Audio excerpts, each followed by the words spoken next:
Hello and welcome to the BSL Gosuleague round of 32 groups A and F.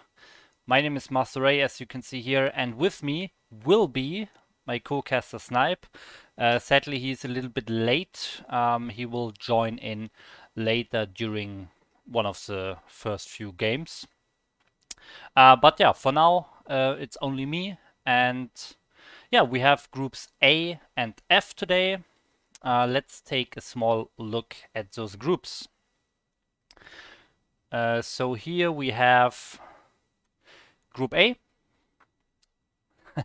And as you can see, we have a lot of Zergs here. We have 4 Zergs in this group. This is a pure Zerg group, and that means it will probably be a very quick group. But we'll see. Maybe we get some awesome Hive Tech ZVZ, who knows.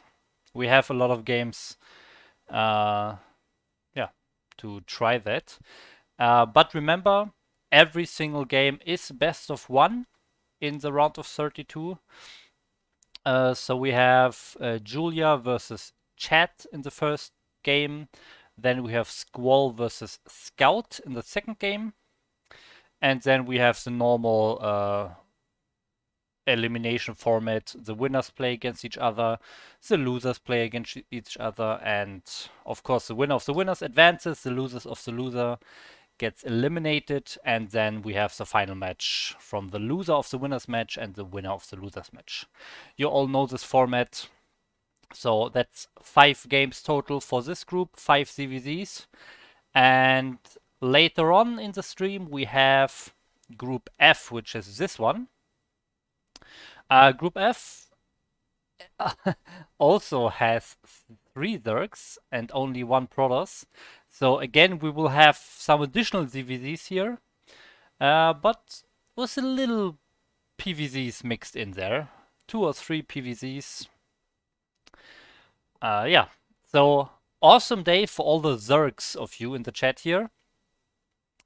But yeah, we start with Group A, of course. Let's take a small look at the players and how they did in the ladder stage. So, 1 second. Okay, so here we have our ladder stage. Remember, there were 2 ladder stages because the ladder reset was right in the middle. But this is the standings from the second phase, which had more games overall. So Julia, you know, he's usually called Blackman. He's often laddering with the Blackman nickname. And here he is called HCG. So if you click that, you see it's Julia, basically. Yeah. So he got a very strong ladder rating with 2.3k, one of the highest we have here in the Gosuleague. I'm not sure. I think he could almost qualify for Pro League. Maybe he didn't have enough games or it was super close, but he should be one of the favorites if we just go by MMR here. And yeah, that is the first player in our group. Apart from that, we have Chat, also from Poland, so they probably know each other. Quite a bit lower, at almost 1.9k. So, I mean, that's a gap of almost 400 MMR. I didn't even know it was possible to have a 400 MMR gap inside of the same tier of the BSL tournament. So that's pretty crazy here. So Julia should be the favorite there. Apart from that, we have Squall, who is here. Yeah, a lot of games, so this rating seems about right. 2.1k, so right in the middle between Julia and Chat here. And our last player is Scout from Russia. Oh, wow. Wow. I didn't even expect that. Scout. Damn, he finished below me. Why am I not in Gosuleague? Yeah, for some reason, he probably did a lot better in the first ladder stage. 1.8k, I'm sure he has to play his best here today if he wants to get a chance at advancing out of this group. Yeah, so there we have it. Julia very high, Scout and Chat a bit low, and Squall right in the middle. So that's our group here. And we start with Julia versus Chat, and then we'll go into Squall versus Scout afterwards. So, with that being said, I think nothing left to say. We will start that first game. The map will be Eclipse, and the game is loading right now, and here we go.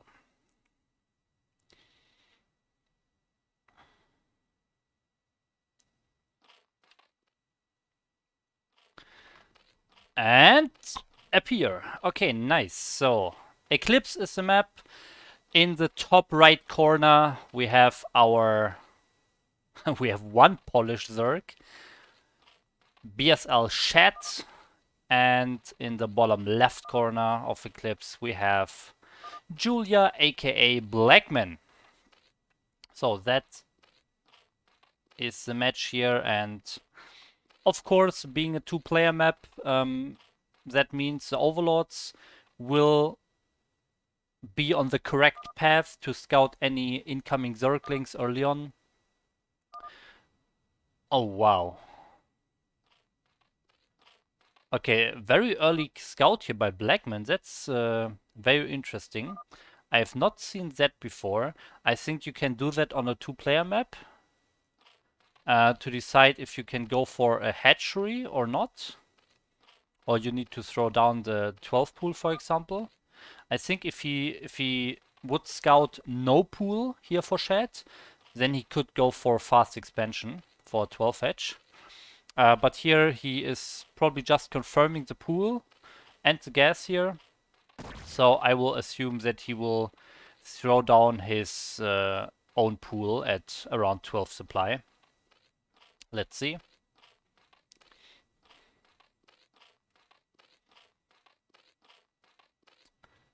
Yeah, so he's at 11 supply. Okay, and now, well, of course he did go for gas first. So that's an 11 pool here.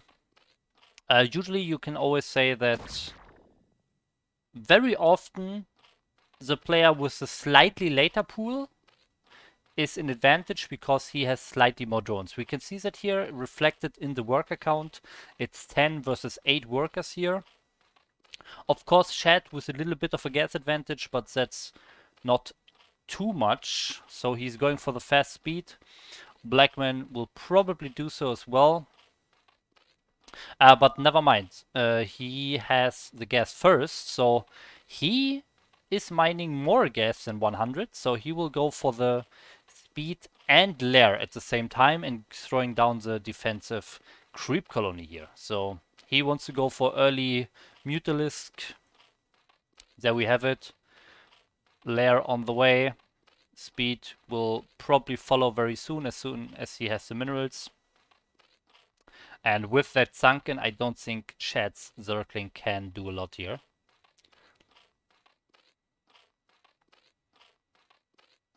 Maybe he can snipe a drone, but no, he cannot. So, will we see the Zergling speed, or will he just go straight into Mutalisk and not even spend that 100 gas? That's what I wonder about here. Meanwhile, Shad going for the lair as well, so the lair timing is a little bit ahead for Blackman, but it's not a huge deal, I would say. The only real difference is really the Zergling speed. We can see Blackman having around 100 more gas. Okay, will we see a little attack on the drone? Okay, drone survives here, very close. So Shad doesn't get a ling here. Blackman still very defensive, throwing down the Spire in a very nice position here, guarded by the sunken colony and the pool and the minerals. So only a small spot here for enemy Zerglings to attack. So it looks like Blackman really has a very well prepared build here. This looks very nice. He also can put the drones or send the drones to the gas to basically shield the sunken here. So overall, I really like his position. Still ahead in 2 workers. What is Shed doing? Shed, of course, throwing down his own Spire with that lair. We see, okay, Shed still a little bit behind on the Spire timing. But I mean, overall, they're both in a similar position. Blackman a little bit ahead on workers, a little bit ahead on the Spire timing, and also has that second hatchery going up. So yeah, Blackman just a little bit ahead on everything. I think that is because he was able to throw down the little bit later pool, get a little bit more drones beforehand, because he had that scout information. Okay, Shed trying to go up the ramp, but I mean, there's no hope. He cannot go up this ramp, and even if he could defeat all those Zerglings, he would not have enough Zerglings left over to actually kill the Sunken here, I think. So here we can see that he's winning the fight, but I mean the Sunken is definitely enough to keep those Zerglings at bay. Meanwhile, the first Mutalist spawn, Spire of Shed is also done. First 3 Mutalists are in production here as well. And let's see what he can do. So when the Mutalist of Blackman arrive, the Mutalist of Shed will be out, as you can see here. So Blackman is doing the right thing here and killing this Overlord, because he knows he can't really do damage in the base of Shed. So yeah, another little advantage here for Blackman. And I mean, at this point, you can see he's still on 2 hatchery production, so he can go into more Zerglings as well. So he has, yeah, more drones, more production. So this should be Blackman's game for now. If nothing big happens, this is a very good game for Blackman. He still doesn't have Zergling speed. And now even going for the 3rd hatchery in the natural here. Oh, I need to be careful not to lose it here. But the Mutals are, of course, ready. A bit of damage done to the hatchery, but that's completely fine. So, do we see any upgrades? No upgrades here for both players. Oh, never mind. We have some Zerglings. So slow Zerglings sneaked in. Oh, man. Oh, man. That was like 3 or 4 drone kills. Wow. Okay, sorry I missed the start of this, but I really didn't expect slow Zerglings to just run in and kill drones. Oh my god. Okay, this is... I don't see what Chad can do. He's literally on half the workers. So you can see the score just come out. He's probably going for an all-in attack now. And I don't see this working, so this is probably Blackman's game here. Oh! Okay, 4 Scourges hit, but I mean, the Mutalist count of Blackman is also just bigger. Yeah, there's nothing... there's nothing Shed can do. All the Mutalists are already dead. And that's game. GG.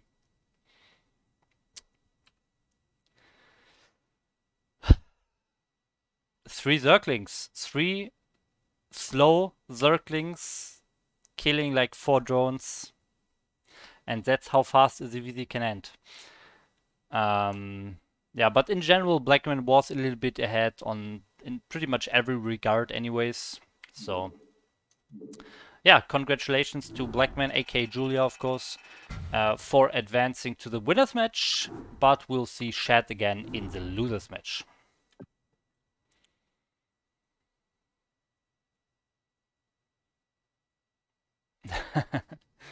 Okay, we have some chat going on. This is of course the BSL Gosuleague.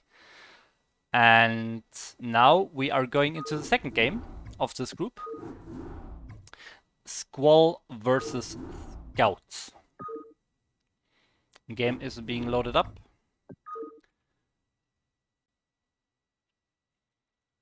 So almost ready here.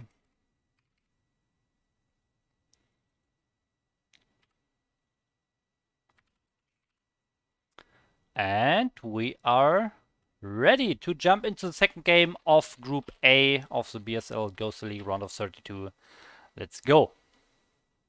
The map again, of course, is Eclipse. It was the start map for the first games of this group. And I see Lucky Noob is putting predictions in the chat. So guys, check out the chat. On top of the chat, you can vote for your winner and maybe win some channel points. You have to be quick. It's the DVZ. Okay, so in the top right corner of Eclipse, we have our green Zerg Scout. And in the bottom left, we have our brown Zerg from Spain, Squall. So both on 9 drones here. This is pretty standard. But we see the Overlord. So already going for different builds. Scout going for the 9 pool here, while Squall is going for a later pool. Let's see if he throws down the 12 hedge.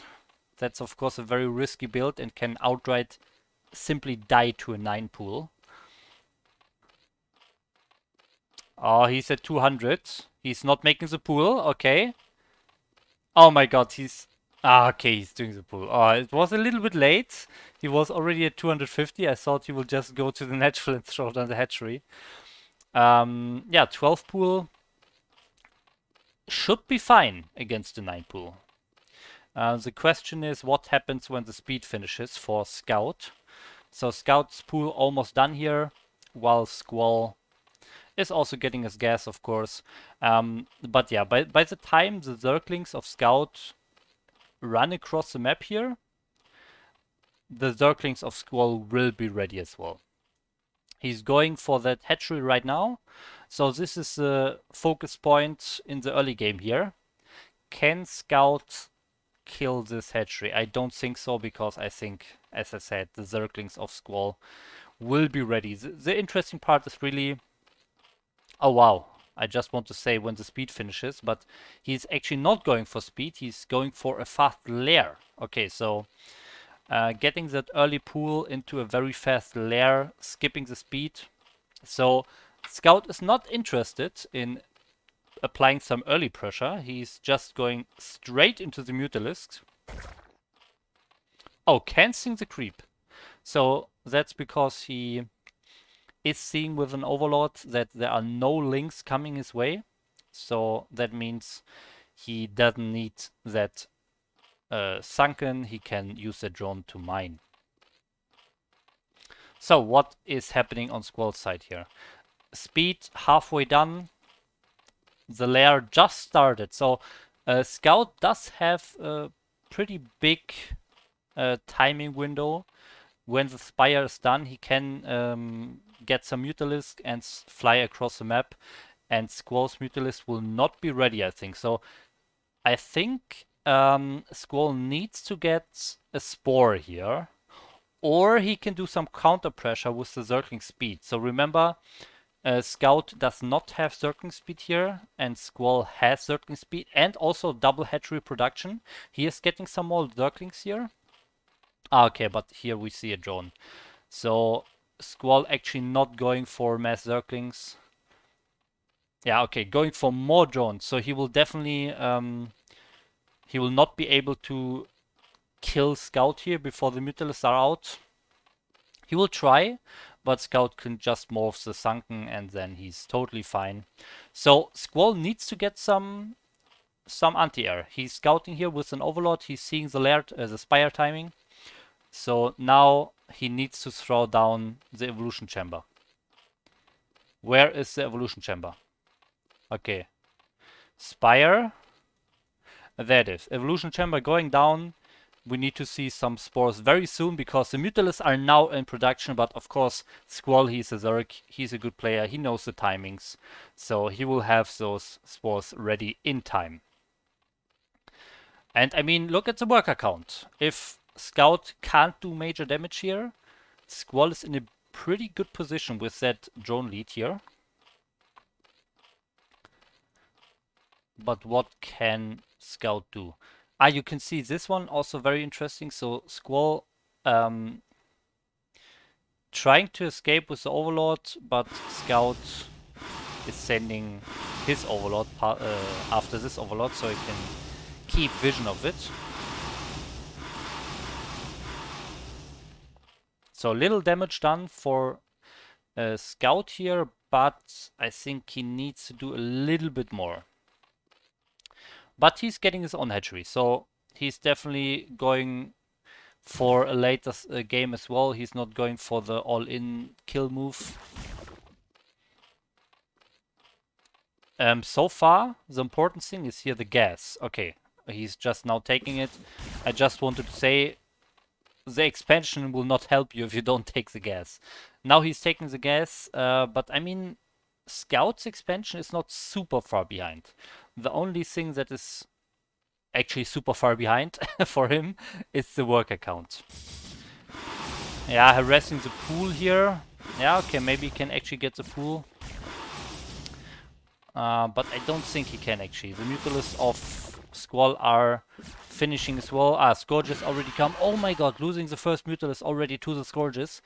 And yeah, to be honest, these Mutas, they didn't really pay off, I think. Squall is just so far ahead. He's mining the second gas already. He has the drone lead. Scout just pretty much behind in everything except Mutalist count right now. But this Mutalist count will not help him for now. And at some point, Squall's additional gas income will just help him to overcome the Mutalist disadvantage.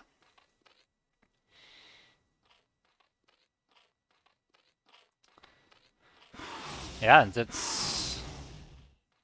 I'm not sure what Scout can do here. Scout is definitely behind. He's still not mining gas here because he just doesn't have the drones. Oh, okay.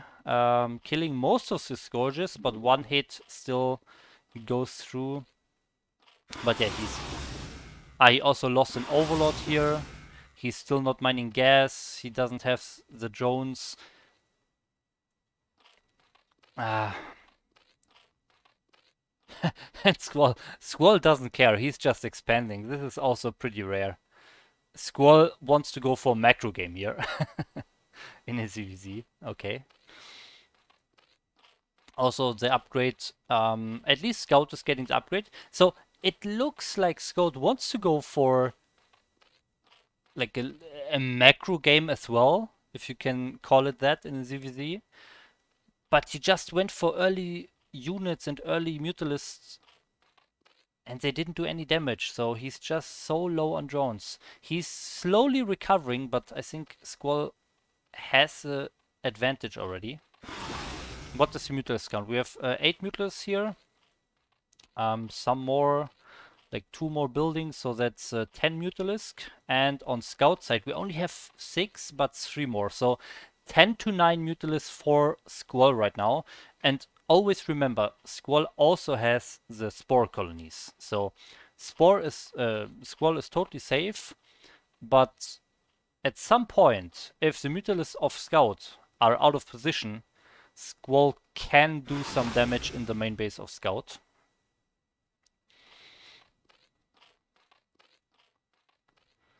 And what are the upgrades? Okay, actually, second upgrade, quicker for Scout here. So maybe that's the timing he can hit.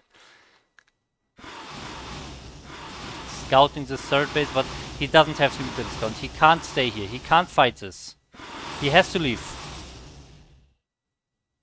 He does not have the Mutalist count he needs to fight this. So we have 9 Mutals here and 11 for Squall. So Squall 2 Mutalists ahead and 6 Scourges. Okay, now 3 Mutalists and 6 Scourges. I think this could actually be it. This is the fight. I think Scout could maybe barely defend, but no, I don't think so. Yeah. Okay, that's it. GG. So, I mean, the drone count of Scout was just so much lower the whole game, and he just didn't have the resources to keep up the production of Skull. Squall. Okay, so that was game 2 of this group, and I'm reading in the chat that Snipe actually arrived. So let's get him in here.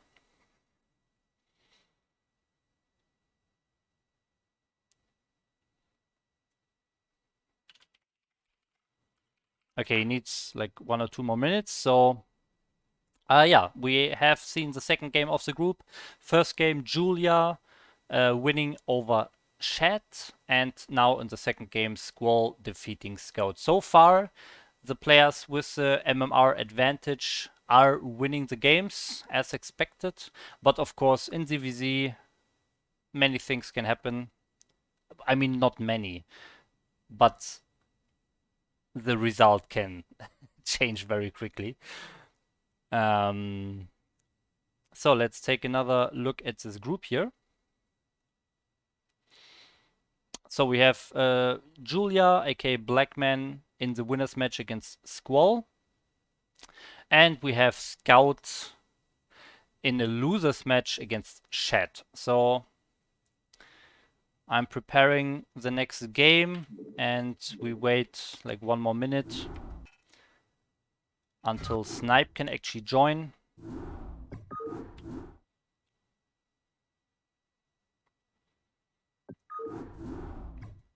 So next up is the winners match, Squall versus Blackman.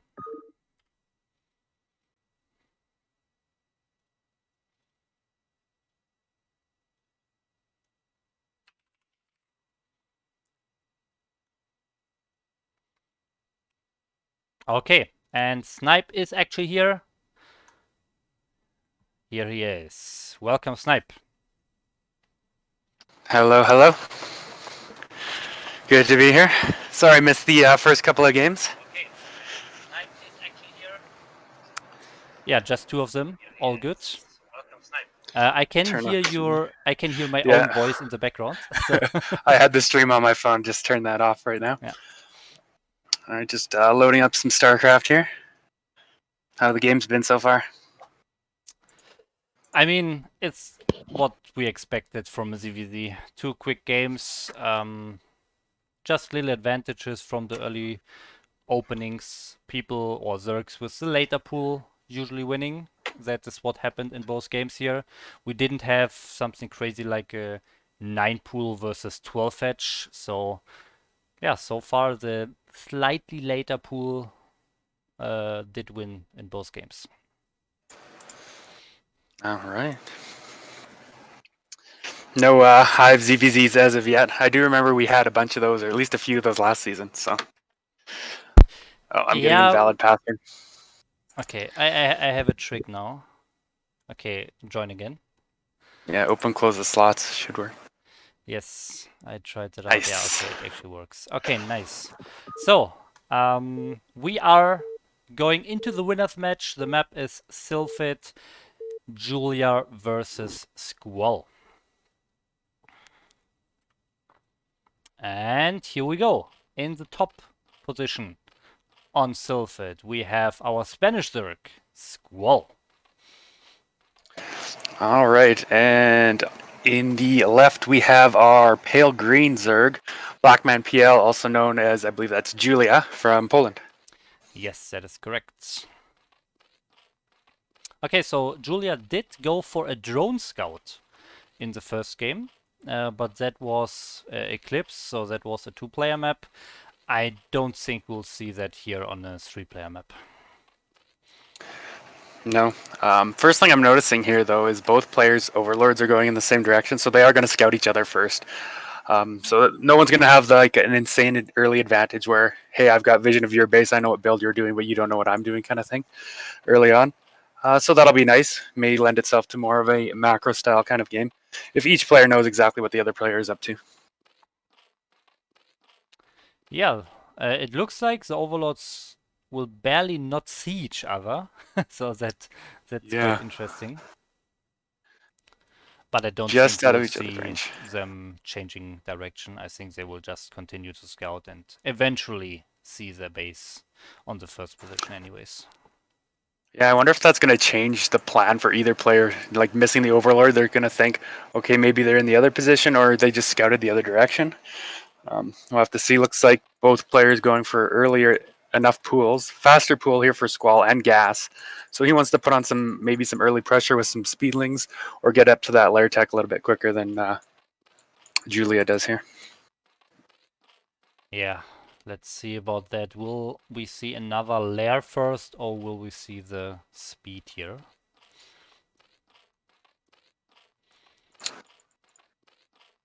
All right, looks like we got a drone going out for Julia. Probably wanting to just take his expansion here, get that up and running. He should probably be fine by the time the lings get across the map. His pool will be done, and he'll be able to make his own lings to defend this. The first early lings coming out from Squall here, and that Overlord just doesn't quite see those lings coming out of the base. Yes, that could be a problem, but I mean, he is already changing the direction. He wants to see the pool timing. He sees the Zerglings spawning, and he also sees that there's only one egg at that tree, so he probably assumes that there are 6 Zerglings on the way now. And can he defend that? 4 Zerglings out or 6 Zerglings out now? But it will be close. This is a micro fight. It looks like he's actually bringing a couple of drones with this, not wanting to take any chances here. Make sure he can kill the lings. So engage goes down. Wow, that was actually a pretty good win there for Squall, despite having the drone and extra lings up there for Julia. Yes. Yeah, and this could really bring this hatchery into a lot of danger. Both players on one hatch production right now, so Blackman needs to pull more drones. This is getting super close. Yeah, like this is definitely looking like it's gonna just snowball. I thought Julia was gonna be fine, but now the ling advantage for Squall is really great. He's killed a few drones, and yeah, Julia just leaves the game. GG. Wow. Yeah, and also the speed just finished. Also, there was like a 10-second window of, or maybe only 5 or 6-second window of Squall having the speed. Blackman does not have the speed, so I mean that's how quick a ZVZ can end. One micro misstep and you lose the game. Yeah, like on paper, it looked like I would have said Julia would have had the advantage there because he would have had the extra hatchery. He would have been able to defend. Of course, Squall had a little bit extra gas, so he would be able to get like his mutas and stuff out quicker. But I didn't think he would die to that. But like you said, just one little micro mistake, and it kind of snowballs, and the lings were able to overrun him. Squall's lings were able to overrun him. Yes, and that means Squall advances out of this group in probably the fastest time ever that someone advanced from a round of, or any group. Yeah, so congratulations to Squall. Yeah. Okay, and the next game is getting prepared. We have Chat versus Scout next in the losers match. All right. No, invalid. Yep.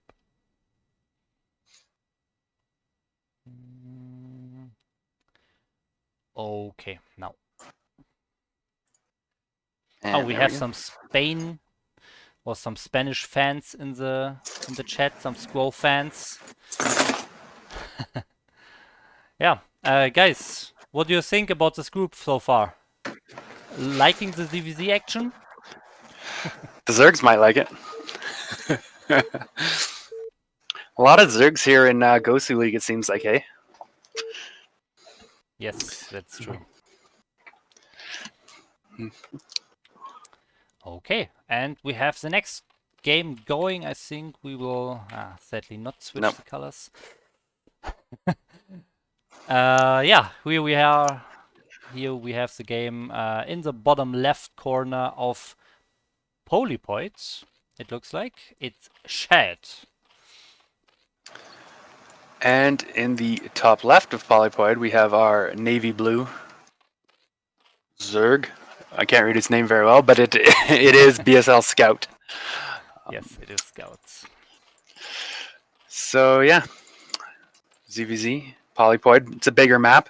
Right away, we do see that Scout is scouting in the correct direction here with his Overlord, where Shad is going the wrong way. So that may be a little advantage early on for him. If he knows exactly what his opponent is up to, well, his opponent is kind of going to be in the dark for a little bit here anyway. Yes. Yeah, I mean, he's called Scout, so obviously he's scouting the correct direction.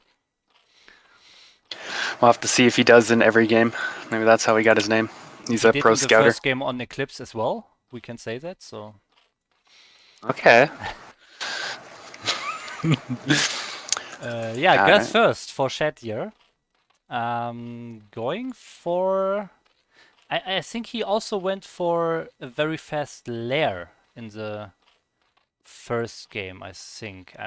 Maybe I'm mixing up all the DVDs here, but yeah, I think it was him.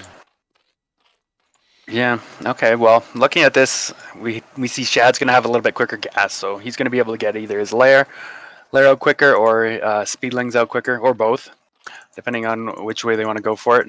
But Scout's gas wasn't too far behind, and his pool's a little bit ahead, so he's going to have lings first, but it's not going to be anything too deadly for Shad either, as he'll be able to get his lings out in time to defend.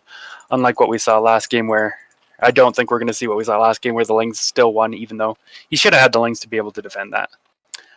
Yes. And the first 100 gas go to the lair as expected, so no zerking speed.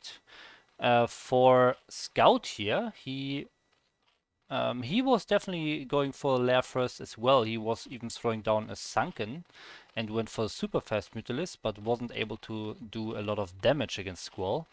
And he was very low on drones the whole time. And again, here we see his opponent Chad being ahead on drones. Oh, very nice. Okay, one thing I saw Scout do here, he sent his lings out a little bit further, and so he could get around this Overlord here, and get those lings in. Try and trick Shad a little bit and make him think there were no lings coming on the way. But we do have first engagement here. Looks like it is slightly in Scout's favor. Yes. First drone goes down. Is he going to get a big advantage from this? It looks like he might. Another drone going down.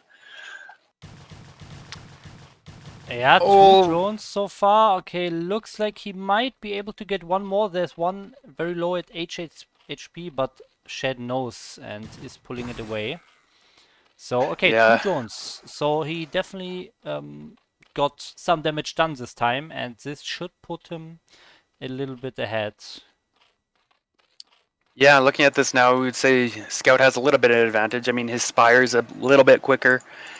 He got a couple of drones, so he's ahead in the drone count. But I don't think, looking at this, I don't think Shad's going to be able to get any counter damage done. Scout is ready for this. He's got his links position, nice concave on top of the ramp. And so he's just going to have a little bit of an advantage. Now, is it something Shad can come back from? Absolutely.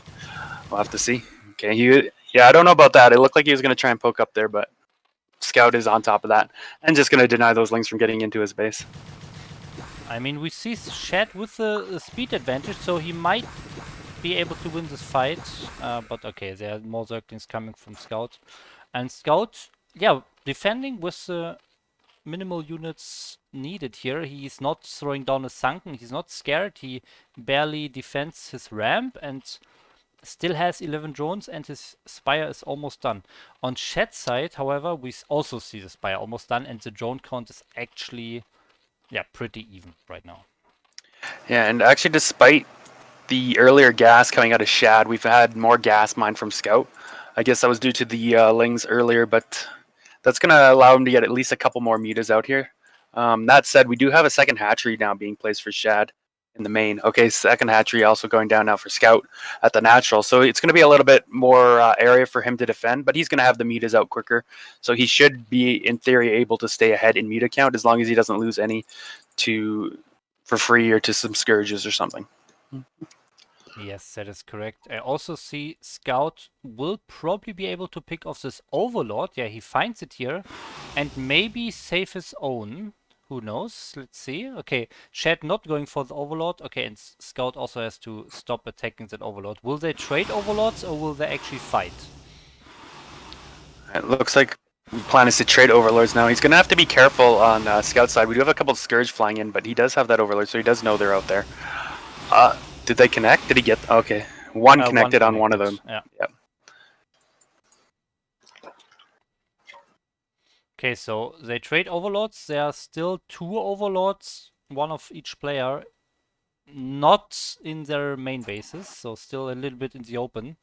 What is the Mutalisk count? We have 5 for Scout here with 2 Scourges. And where are the Mutalists? Okay, Mutalists of Shed, only 4. So Scout with a little bit of an advantage right now. Maybe he can pick off this Overlord now. Oh. Okay. Scourge flying into it. Now, I'm no ZVZ expert, but I've been told plenty of times that that's not really what you want to look for, is getting Scourge into Overlords. Especially if you can pick them off with your Mutas for free. It does kind of supply block him for a little bit, but he'll have another Overlord popping soon, I'm sure, and be able to keep up with his Mutalisk production. Meanwhile, we do have those hatcheries finished now. We'll have to see Scout going to go for that second gas and really start pulling ahead in gas. Like, he already does have a bit of a gas bank here. As I say that, he spends it. But yeah, the longer this goes on, if he can keep that advantage and get that second gas running, he's going to definitely be able to pull ahead of Shad in the Mutalisk count and eventually overrun him that way. So it's really up to Shad to be able to do something to either slow Scout down or pick off some drones and be able to get himself an advantage somewhere. Yes, but I think we still have a long way until Scout can actually mine from a second gas, because he's still on only 10 drones. You need some minerals to support your gas income as well. So he needs to find a way to mix in a few extra drones if he really wants to mine from the second gas. But for now, he's just staying on Mass Mutalist. Oh, 2 Overlords here. Yeah, this is nice. Nice free pickup. Are we going to have a big engage here? Looks like we might. I think Scout has a couple more mutas here, so this is probably going to go in his favor. Yes. Especially with the Lings under here to tank a couple of the Glaives. Very nice move from Scout, and yeah, he's got a lot left over. I don't know if Shad can defend, and yeah, GG. All right, Scout takes game number 1. And with that, the only game of this match, because every match is best of 1 in the round of 32. So that means we have to say goodbye from Shad for this season of BSL Gosuleague. He is eliminated with this loss, and Scout advances to the final match of the group against Julia.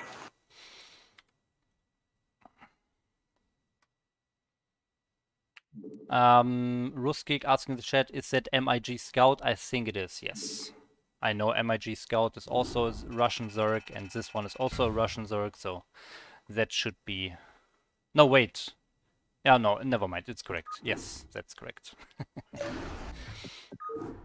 Okay. Yeah, I mean, you could really see that the gas mining matters. Scout was just a little bit... like 200 gas ahead the whole time, because he was just mining more. I guess Shad, he I don't know, he invested in the circling speed maybe, or he stopped mining gas for a bit, but he definitely had a little bit less, and that really reflected in the Mutalisk count. Invalid password again. Opening already. All right. Go. I'm still getting invalid. Okay, 1 second. Okay, try. Yeah, it was kind of interesting to see, because Shad did have his gas a little bit earlier, but I think because of the early Lings, he had to pull some off gas, which allowed Scout to get more gas mined overall. Because I did check, and he had mined about 200 more gas yes. at the point there, so... Yeah, and that, again, is one single fight, and the game is over in a ZVZ. Okay, so our final match is starting. We have the map Polypoid again, and in the bottom right corner, our pale green Zerg coming from the winner's match. It is Julia, aka Blackman. All right, and in the bottom left, the magenta Zerg coming from the loser's match, BSL Scout. So this is the final match of the group. I guess it all comes down to Who wins this one? Whoever wins advances. Whoever loses is out of Gosuleague. Any Yeah. predictions? I mean, Blackman did play very well in the first game, I have to say. He did a little micro mistake in the winners match against Squall, but overall, I mean, he's actually 500 MMR ahead of Scout. Wow, It's 2.3k against 1.8. that's quite the difference. Yes. You would definitely have to favor him then. But in a matchup like ZVZ, a similar kind of thing to PvP where MMR isn't going to be as big of a difference. Like, sure, you would say the player 500 MMR has the advantage, but there's always like these little build order advantages you can get just by the opponent picked a better build than you, or a build that does better against your build, and he's got the advantage that way. Sometimes things like that can snowball into a win. But looking at this game here, we have, it looks like 9 pool and gas coming out here from Scout, and 12 pool coming out from Blackman, aka Julia. Yes. And it looks like Scout is going to get that first Scout again, living up to his name perhaps, Once again, yes. whereas Julia does not. But he will see the Overlord and know exactly where his opponent is now. Okay. Yeah, already turning around this first Overlord. But yeah, he should be able to get some links out by the time that Scout's links arrive. But so far, in every game, we have seen Scout favoring the lair tech over the Zergling speed. So once again, I don't think we will see Scout applying tons of link pressure here. He will just go for the super early Mutalisk, and then it depends. Can he do some damage this time? Against Squall, he was definitely not able to do any damage and lost the game because of that. Yeah. Now, okay, we do have a drone being pulled here. Last time we had this happen, he actually lost to the Lings despite having an advantage. We'll have to see how this engage goes. The drone actually going the wrong way up in his base. But he's just buying some time maybe to get some more Lings out here. And with that drone, it looks like he's going to take a much better engage this time and not going to die to those first few Lings. Yes. Of course, we don't have additional Zerglings for Scout and no Zergling speed for Scout, so I mean, even if he would barely lose his fight, I don't think he will die this time, unlike the game against Squall. Well, this is interesting. We already have a third hatchery coming down here now for Julia, placing it right down there beside that second one. So he's going to just go mass all in on Lings. He hasn't even started to mine gas, so he's not even going to have Ling speed. It looks like he just wants to just continually pump up Lings. Either that or play for a longer macro game saying, hey, I know I'm probably the better player. I'll just, play a macro game. I'll just defend until I can get this advantage from my second and third hatchery here. Yeah, I think that's the case here for Blackman because he's also putting down his own sunken and going for mass drones here. So he will go for some spores later on. He knows the spire timing here. He's actually attacking the spire. Oh, there's nothing for Scout. The links have to come very soon. Oh my god, this will be so close. Okay. Oh, he's still... Okay, it looks like Scout's probably going to be able to defend this. Maybe not. I'm pretty sure Blackman could have killed that if he kept attacking with 2 Zerglings and yeah, just delayed the Scout with Zerglings with his 2 other ones.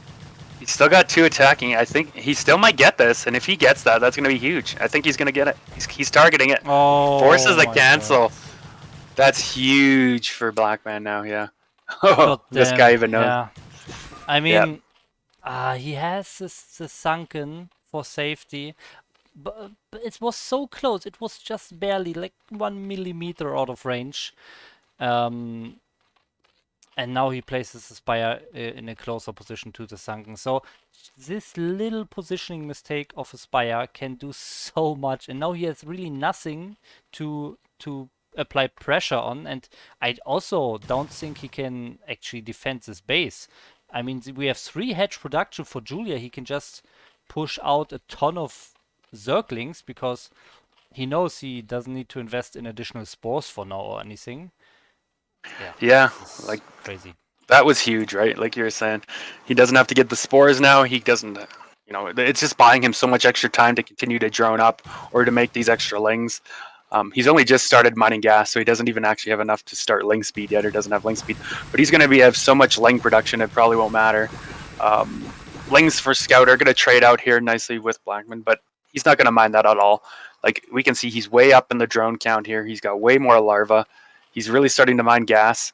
Now the first mutas are starting now for Scout. But we do have, okay, first couple of spores are already done here. Second one's morphing. So he's going to be fine. He has tons of lings.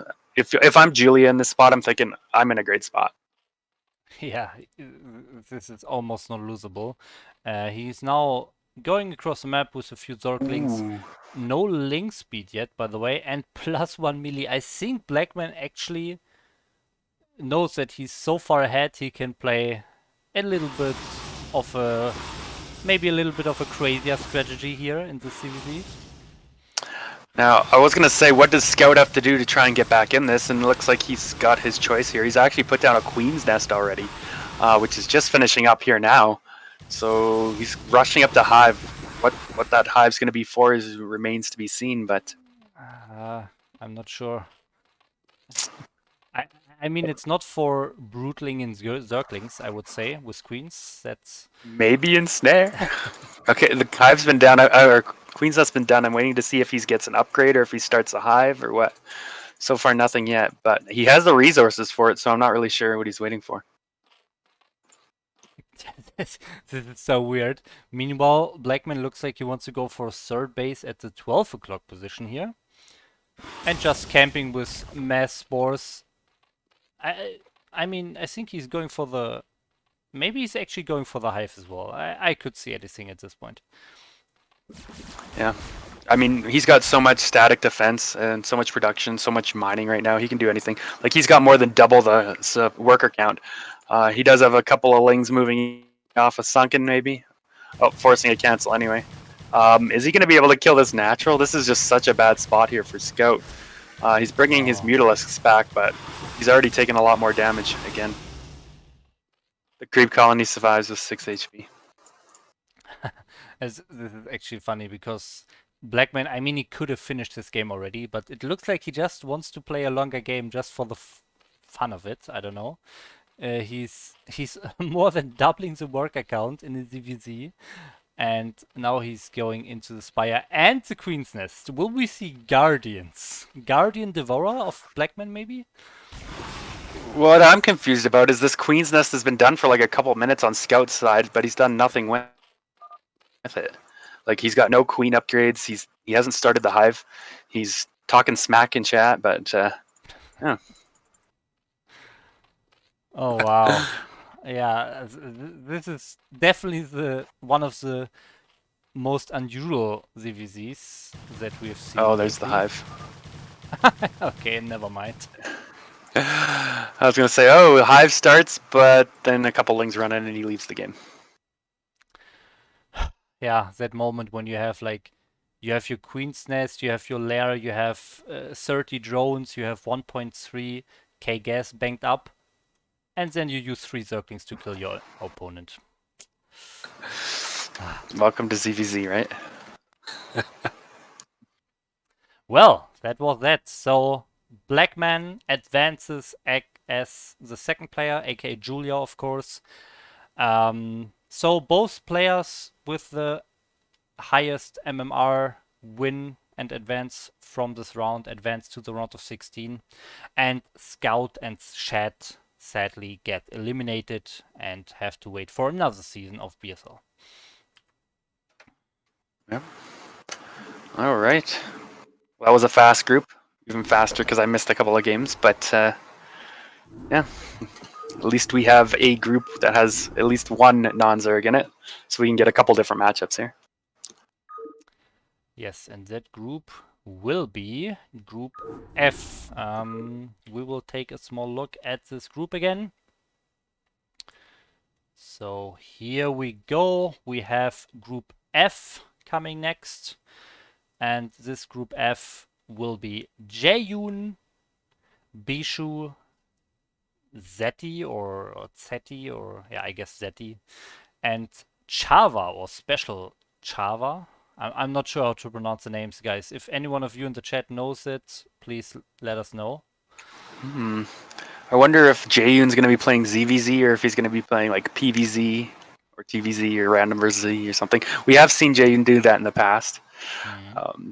So I would actually expect to maybe see him not do ZVZ if he gets against some of these Zergs here. But we'll see. And then Bishu, I think we saw last season. I don't remember how well he did. Zeddy, not really sure. And Little Chava or Special Chava, I'm assuming that's Little Chava, aka Keen. He's coach in CPL or assistant coach anyway, and he played in RCR, the Rogues Gallery Rumble. He actually Hmm. qualified for that, which is pretty good, pretty impressive. And he took a game off Dragon in that. I didn't actually see the game. I think it was some kind of aggressive cheese, but still, just taking a game off Dragon is pretty good. So this looks like a group that could go in any direction. What do you think? Yeah, I think yeah, we have definitely seen Bishu last season, and I think he was going for very aggressive styles. I have not seen too much about Zeti and Special Chava.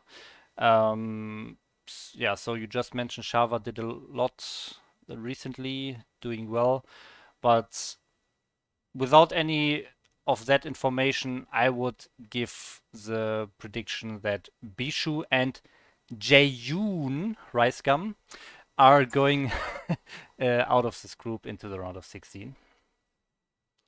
Yeah, that would be my prediction too, but you never know. There's going to be some ZVZs, and anything can really happen in ZVZ. I'm getting a valid password, by the way. And Zergs can sometimes pull a fast one over on Protoss if they lose that scouting probe early, or misplace a unit, and some Zerglings get by. All of a sudden, you find yourself in a deficit. So definitely lots of things that can happen here. Yeah, try to join again. All right, here we go. Okay. So let's still take a look at how these players did in the ladder. So first of all, we have Jaeyoon, and here we have our ladder. Jaeyoon going for or finishing this with between 2 and 2.1k here at 2061. Yeah, medium amount of games. I mean, most of you guys know him anyways, I would assume. Then we have Bishu. Not using his Bishu account. Swedish Okay, Protoss. yeah, it should be Hult Yeah, at I would say most 2.1k likely. here. Let's click him. And yeah, that's Bishu. So yeah, we have Bishu at 2.1k. And now next up is Zeti. Also, pretty much same MR as Jaeyoon at 2060. And the last player of our group, it's Chava. Chava also not using his Try account. Keen, maybe. Ah, yeah, Keen probably. Okay, Keen. Okay, a little bit lower here at just a little bit over 1.9k and not a lot of games. So if we go by the MMR, Keen probably the underdog here. But I mean, we already mentioned that we have a lot of CVZs, and even outside of CVZ, the MMR doesn't have to mean a lot in these games. And they're best of ones, right? So anything can happen. Like I mentioned earlier, Keen took a game off Dragon. He could easily do the same thing to someone like Jaeyoon, right? Just catch him off guard with like a very aggressive strategy or a very sneaky strategy, and all of a sudden, hey, he's in the winners bracket, right? Kind of thing. So, but we'll have to see. Yes, and we will see in that first game, which is Jaeyoon versus Chava. Is it Chava or Chava? It's Chava, right? I always call it Chava or Chava, something. okay. So Little Jaeyoon Chavas. versus Chava, game 1 on Eclipse.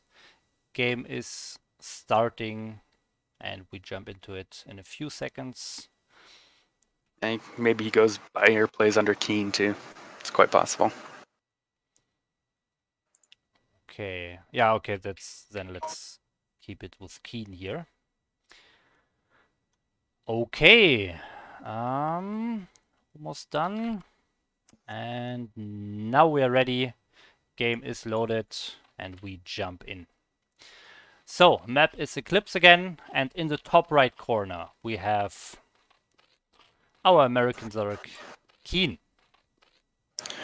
All right, and yeah, this is what I was wondering. In the bottom left, we have our white Protoss, also American. I've had the pleasure of meeting him in real life, though I doubt he's met me or remembers me.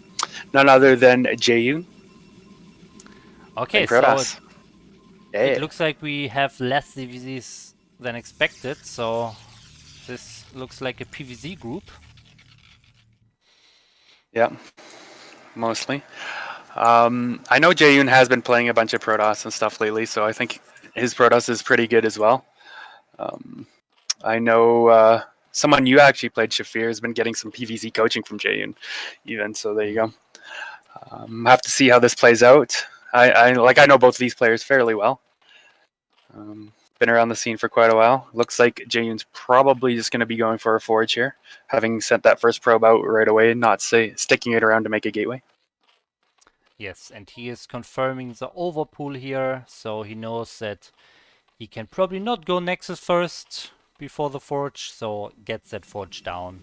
And then the question is, on some map it's possible against an overpool that you actually throw down the Nexus before your cannon, but I think on this map I'm not sure. I think it's a bit too risky.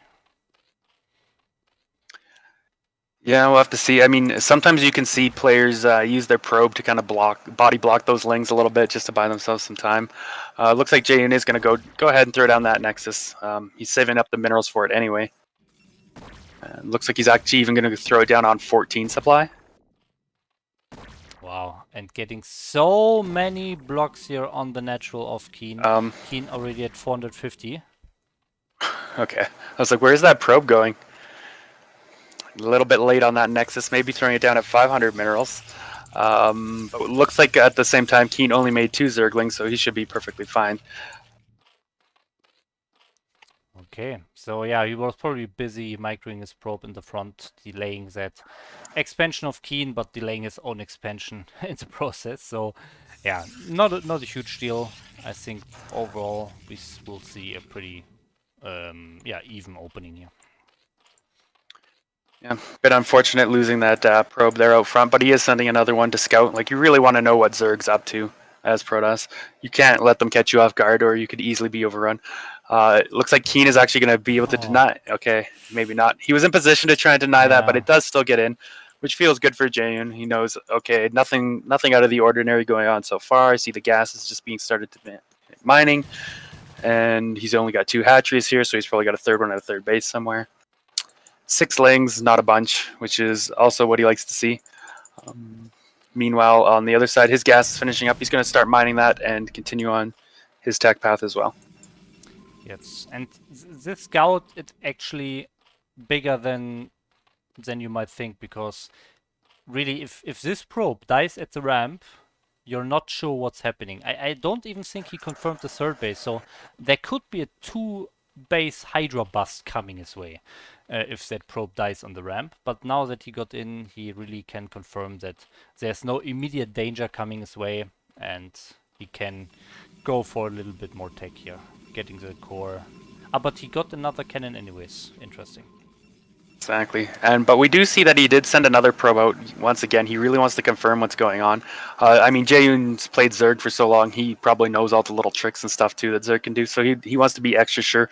I'm sure he saw the game, or at least heard about the game where Dragon lost to Keen as well. So he's probably maybe feeling a little bit more on edge, like, hey, is he going to do something similar to me, right? Is he going to do something really aggressive? And he just really wants to make sure. So just having this probe out here, making sure there's no Hydras coming or a bunch of Lings being made, just really puts him at ease. And it's what you got to kind of do with Protoss, right? You just don't want to be caught off guard. Yes, so he's keeping the Zerglings busy here in the natural. Meanwhile, sneaking a Zealot out, but this should have been scouted by Keen. But so far, no reaction, and this Zealot is just running into the third base. Can maybe pick off this drone. Yeah, we'll have to see. No Lings coming up. He should be aware about that of it now. He is going to pull that drone, so it looks like he's not going to lose any drones, but is going to disrupt the mining time of Keen here just a little bit, slow him down that much more. Trying to sneak that probe in, but Keen this time has Lings blocking the ramp, so he's not going to be able to get that probe back in to confirm that this indeed is a Spire coming. Stargate has finished up. We don't have the first Corsair started just yet, but I imagine we'll see that started shortly here. He's supply blocked, okay. The good old 34-34 supply block. I know that one well. Also not getting his upgrade. So he's banking up a lot of resources here at almost 600 minerals, 400 gas, not spending it. So that's quite interesting, I have to say. Still not getting the Corsair. Okay, now we Yeah, so the first Corsair is starting, but the Spire is already finishing up here. So Keen's going to be able to get his Scourge out. Plenty of time for the Corsair to even come across the map and scout. And the Zealot was able to rack up 2 drone kills, so it killed 3 Zerglings and then 2 more drones. So that's a big deal here. Yeah, definitely worth it. Meanwhile, we got the Templar Archives being started now for Jaeyoon. And plenty of time to get his Templars out, which is nice. First Corsair flying across the map. He is going to come across a few Lings here running. Not a ton, though. He's got his wall blocked, so he should be fine.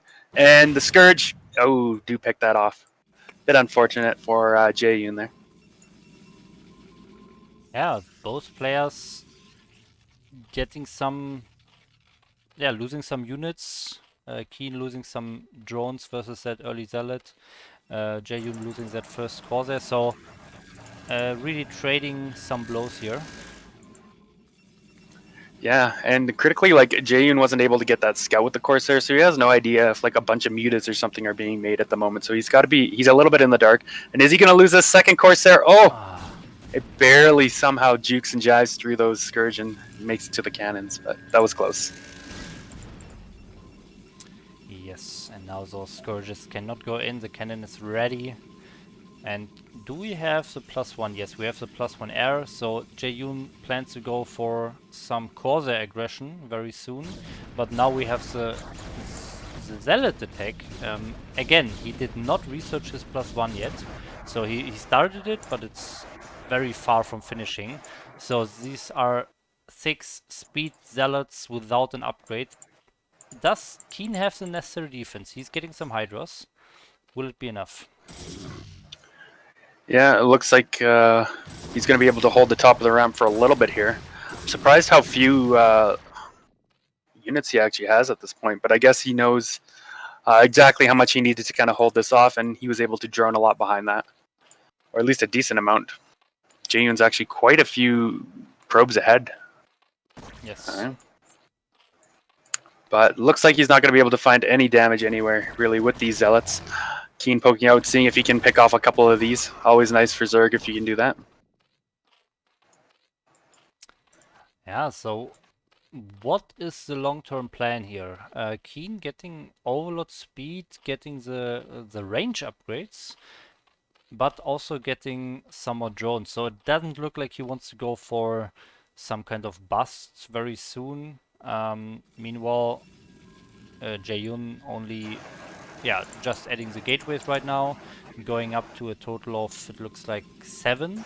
So that's a nice amount, and also double upgrades now. So his first upgrade, his first attack was a bit late, but now he's, immediately starting his next upgrade after the first one finishing. So now he's actually upgrading very nicely with 2 forges.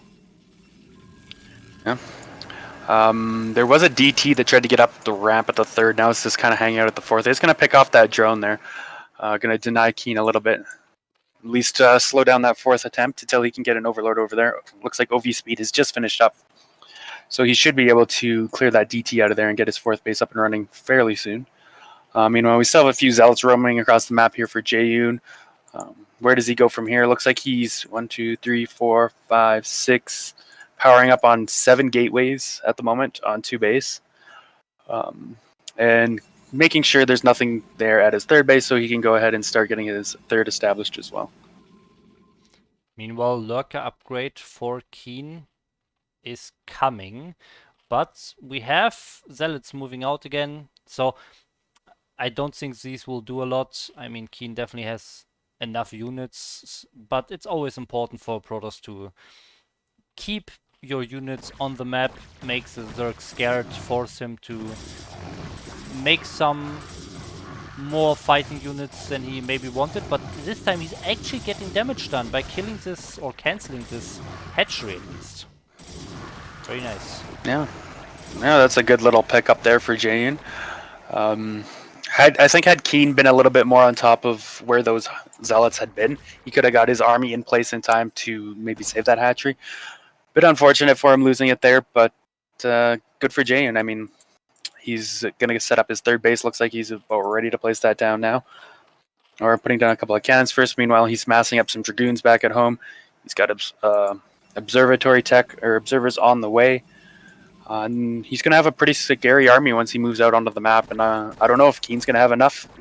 He's actually switching into Mutalisks here, hoping to get some Templar snipes.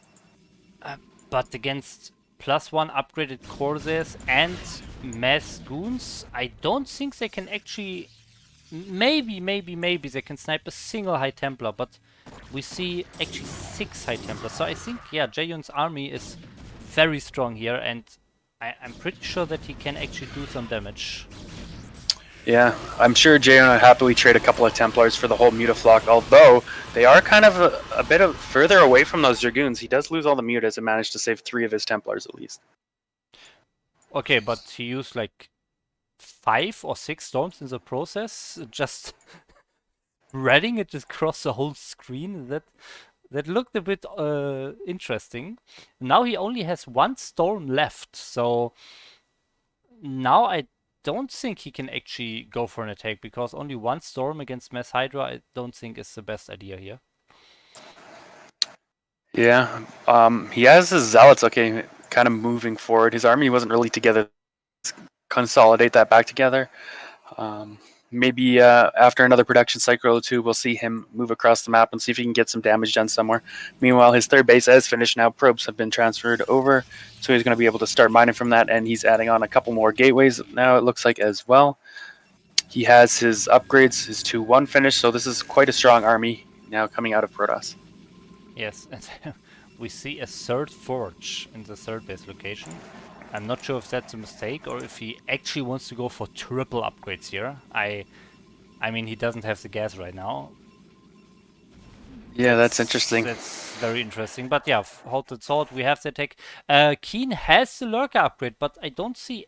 Okay, the Lurkers just finish here in front of the natural, but they're so out of position. Jaehyun's army going into this 4th base location, and I don't think Keen has what it takes to defend this attack.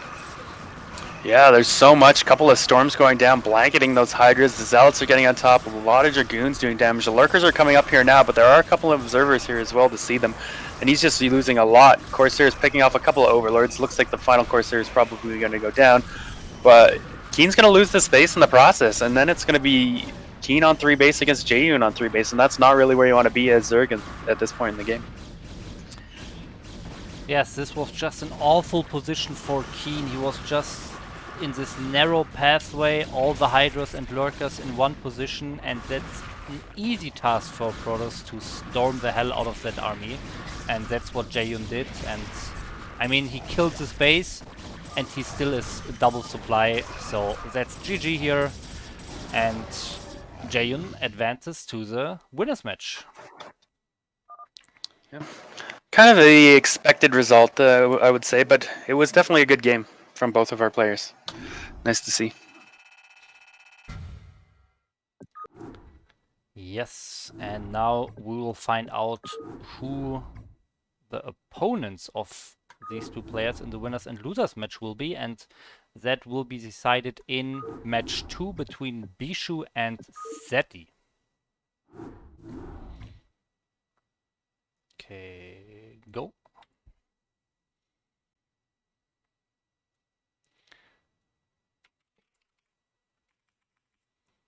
Okay, we are preparing the game. And now we are starting. The map will be Eclipse again, as it is in every of the first matches from these players. And now the game is ready, and we are jumping right in. So in the top right, we have our, what is this, pink Protoss, Bishu. Shift tab works if you want to change the colors. Yeah, let's do that. And Okay, red Protoss then. okay. And now in the slightly less dark blue, we have none other than FKC Zeti or ZD. Zeti. Yeah, he's from Peru. Peru, I So think. Yeah. any Peruvians in the chat, anyone who know the pronunciation of our Zerg here, let us know in the chat. All right. Well, first thing to see is where he wants to put this pylon and do his wall. Looks like he wants to go gate first, but this is an interesting pylon position. I don't know if I've ever seen the pylon being placed here for the wall.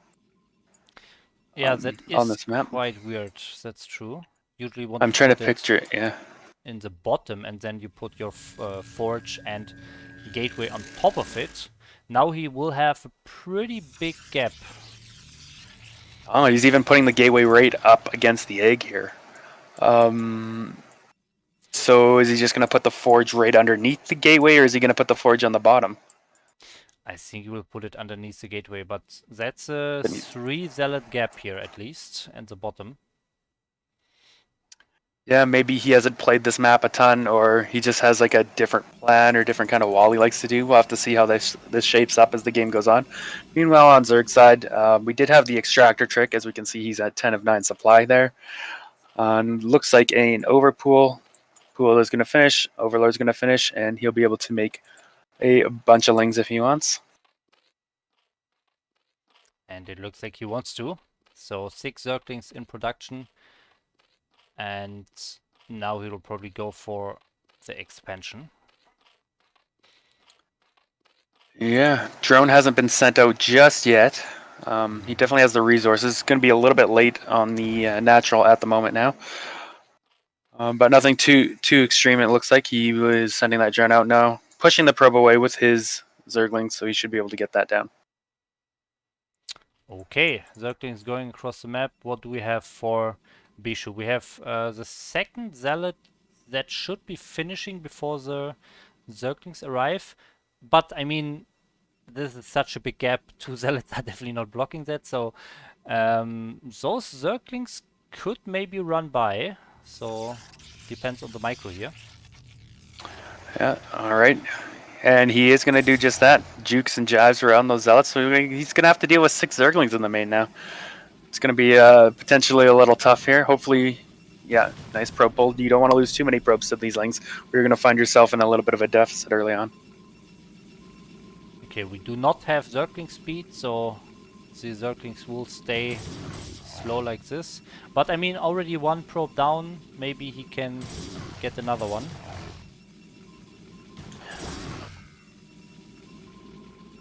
Alright. Meanwhile, on the Zerg side, we do have a 3rd hatch and gas coming up. I think that was a bit late on either of those. It looked like he had a bit of minerals banked up before he placed it. Lings do kill another probe. It looks like they're going to get this zealot as well. Maybe. Okay, yes. There we go. So these lings have definitely been worth, I would say. He's got a few probes. He's killed at least 1 zealot. Slowed the mining down a little bit. And he's going to go right back into the main after leaving. Okay. If we look at what the Zerglings did, I think they have been worth.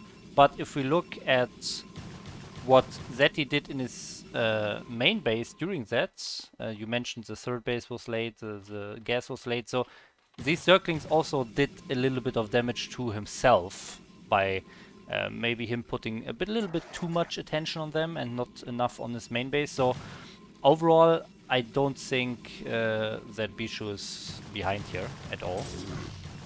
No. Is he going to be able to pick off that cannon? Looks like barely not. Just a couple of hits away from dying. Might want to throw down a second one there at some point since that cannon is very weakened. But we'll see. Lair has been started. It's about halfway done now for Zeti. And where does he go from here? Looks like he's just droning up for the time being, not committing to a bunch of lings. Whereas Bishu is actually sending his zealots across the map to see if he can get some extra damage done now. Yes, and we need to see some more Zerglings by Zeti. Okay, he's getting a total of 6 more. Killing this scouting probe before the zealots arrive, very nice. But so far, the zealots are coming closer. Can he get into a nice position behind the minerals or maybe even get into the main base? Yeah, Ling's out on the map. Looks like he's going to get behind the minerals at least. But we do have a bit of a surround here. Looks like there's plenty of Lings that should be able to deal with this. First zealot already going down. Yeah, I would say decent first trade here for our Zerg player, and now he has enough Zerglings to kill those zealots off easy. Yeah, so that I gotta say that really probably wasn't worth it for Ishu, although in saying that, it looks like Zerg is continuing to make more Lings. So, okay, now he's switching back to drones. He maybe overmade Lings a little bit there, which will be fine for Protoss in that case. We did have that second cannon placed back at home. That's what I was wondering about. We do have Lings coming across. Is there a gap? Yeah, I was wondering that, but he did. There is a gap. Now did he notice that? Okay. Yeah. Sorry, go ahead. Yeah, there's no gap anymore. I think Bishu fixed it. And yeah, as you said, a little bit too many Zerglings. But if we look at the worker count, I think that's a pretty normal situation for this state of the game. Yeah. First Corsair is out now, flying across the map, seeing what he can get scouted. Looks like it maybe wants to stop and pick off this Overlord. Oh, hits it once and then continues on. Just giving that little alert or heads up to Zeti, like, hey, I've got a Corsair on my way, just so you know. It's going to get here just as the Scourge are popping and turn around. Okay. So he should be safe. He does see the 2 bases. Confirmed there was no second gas, I believe. Didn't really check the 3rd base, but now he's just going to go home and save his Corsairs. Looks like he's going to be banking up a few more here and going up to a total of 4 gateways. Yeah, and on Bishu's side, we have the zealot production continuing. We have the speed and the +1 researching, so we'll probably see a little zealot move out very soon. And yeah, Zeti already starting the hydro production, so if he continues that, I think he will be fine. Yeah, looks like he's got a decent enough SimCity here at the natural. Hydras will be able to hold that with the sunken there. He's also got those Lings to see when the Zealots move out, maybe pick off a few. 3rd base SimCity is a little bit interesting. Like it feels like the Zealots could run up there and get on that sunken pretty easily. I'm not sure that sunken and hatchery are necessarily tight, but if he gets his units in position ahead of time, he should still be fine either way. Yes, I think so. Meanwhile, first the team moving out for Bishu, maybe can pick off those Lings for free.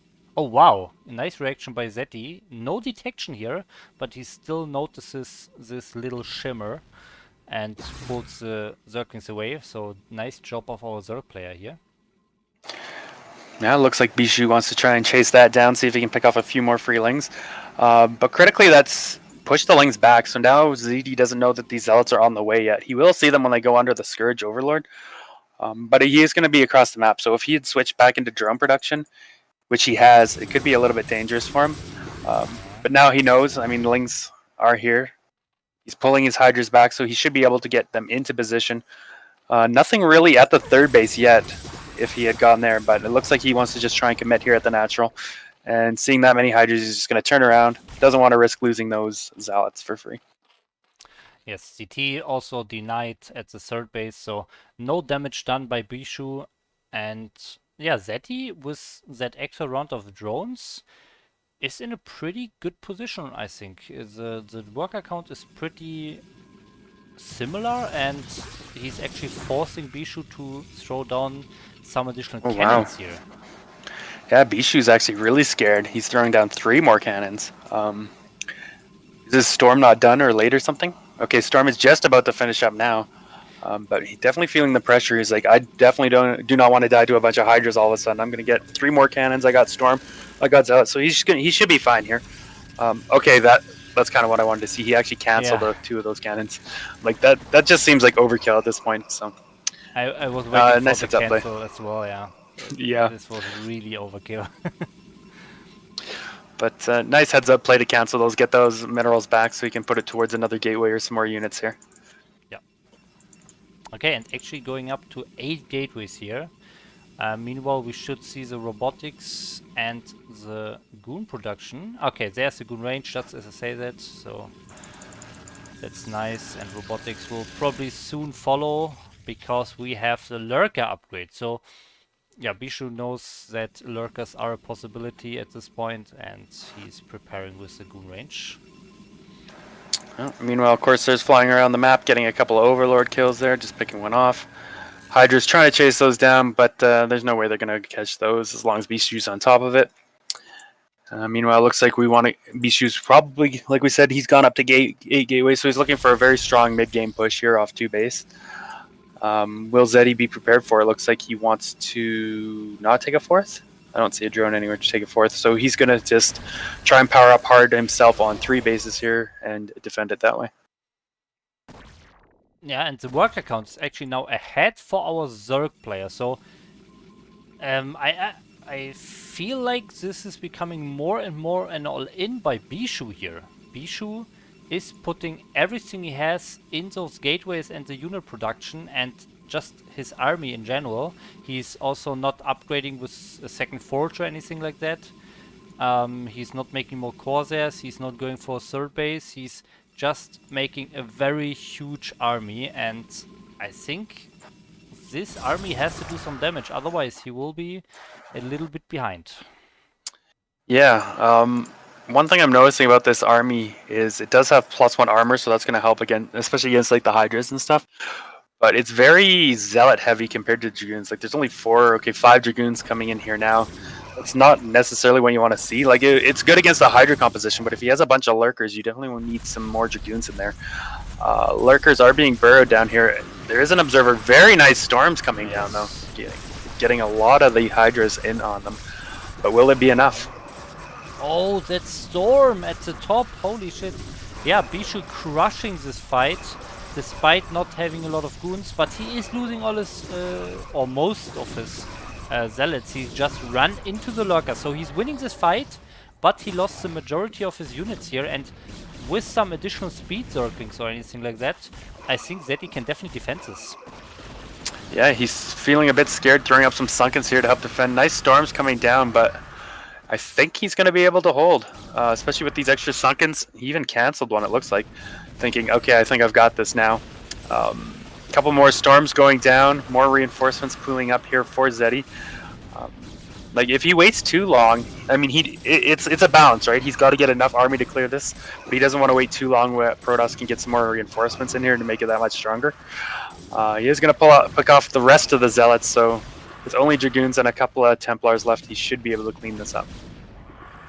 There are only 2 Storms left in this army. There are some reinforcements, but that's only Zealots and Goons, so only 2 more Storms. I think Bishu has to go back very soon. He can go for one little poke, but then I think he has to go back or reinforce the army with some additional High Templars. But I don't see any High Templars in his ready point, so it's getting dangerous for Bishu's army here, I think. Yeah, we do have a couple more units getting picked off here by Lings and Hydras. Storm going off, getting one of those Hydras. There's a nice Storm that you like to see. Killing most of the army here for Zeddy. Okay, now all the Storms are used up. Just a small army left here for Bishu. And I would really love... I would have loved for him to attack the 4th base, because that's completely undefended. He could definitely pick that off, but he's so focused on getting into this area in front of the natural, but he's not quite getting the damage done he needs, I think. Well, he's meeting up with some more reinforcements now, another control group, or at least of units here. His units did get spread a little bit, but he should be able to consolidate those back together. Meanwhile, back on his side of the map, he did get a third base up and running, so he is mining from that now, whereas ZD does have his fourth base, but he hasn't really saturated that yet. Yes, and they did now going for some, yeah, some additional drones even. So saturating that fourth base, getting some sunkens there, some additional lurkers also in production. So, oh, and even a fifth base in the bottom right. Yeah, if he can get that up and running, it'd be very good for him, especially if he can keep Bijou back on 3. It does look like he's setting a probe now to take that fourth base, get that up and running. Well, probably pressuring this fourth base, and if the army of Z isn't there in time, in position, then it could be very dangerous for him. He's bringing his army up here now, but he's only got one sunken. His lurkers aren't burrowed yet. Okay, it looks like he's got enough to turn Bijou around just now. Yeah, I just want to say I'm really scared for Bijou because he still has not started another upgrade. But now he actually did, so a little bit behind on that, I think. But this is his third upgrade overall. He is on 1-1 here. But the 2-2 for the melee units is almost done for that. The end here, nice little tech. Picking off some High Templars maybe, if he's focusing. No, he's not. Okay, just losing those units then, forcing one storm. Still, nice to get a couple of units. You don't want that Protoss army to be too big that you can't stop it. Meanwhile, looks like he's going to try again maybe with a little bit of a backstab, sending a few lings just up towards the top of the map, maybe hoping for a run by or to pick off a couple of slow Templars in the back. We do have Bijou moving across the map here now. Quite a large army of Zealots, Dragoon, Templar, a little bit of Archon.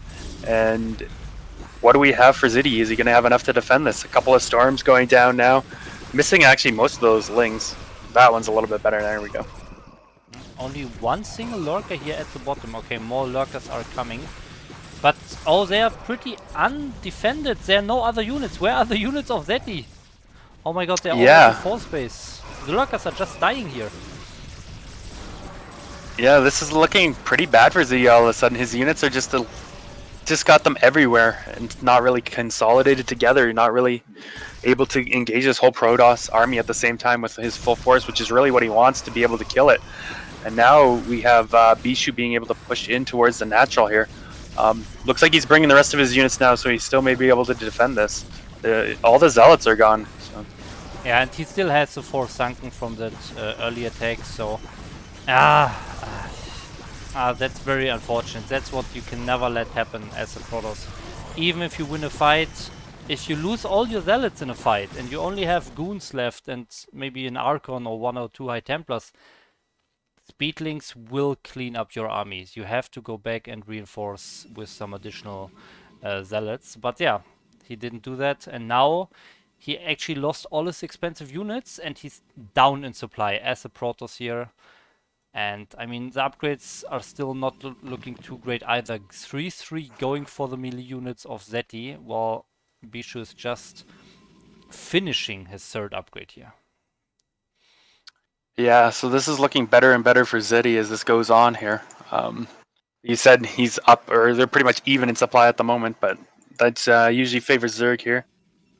Got Protoss is on 4 bases. They can survive a long time on 4 bases, but we do have 5 bases for Zerg. Looks like he's setting up to take top left as well, burying some lurkers up there.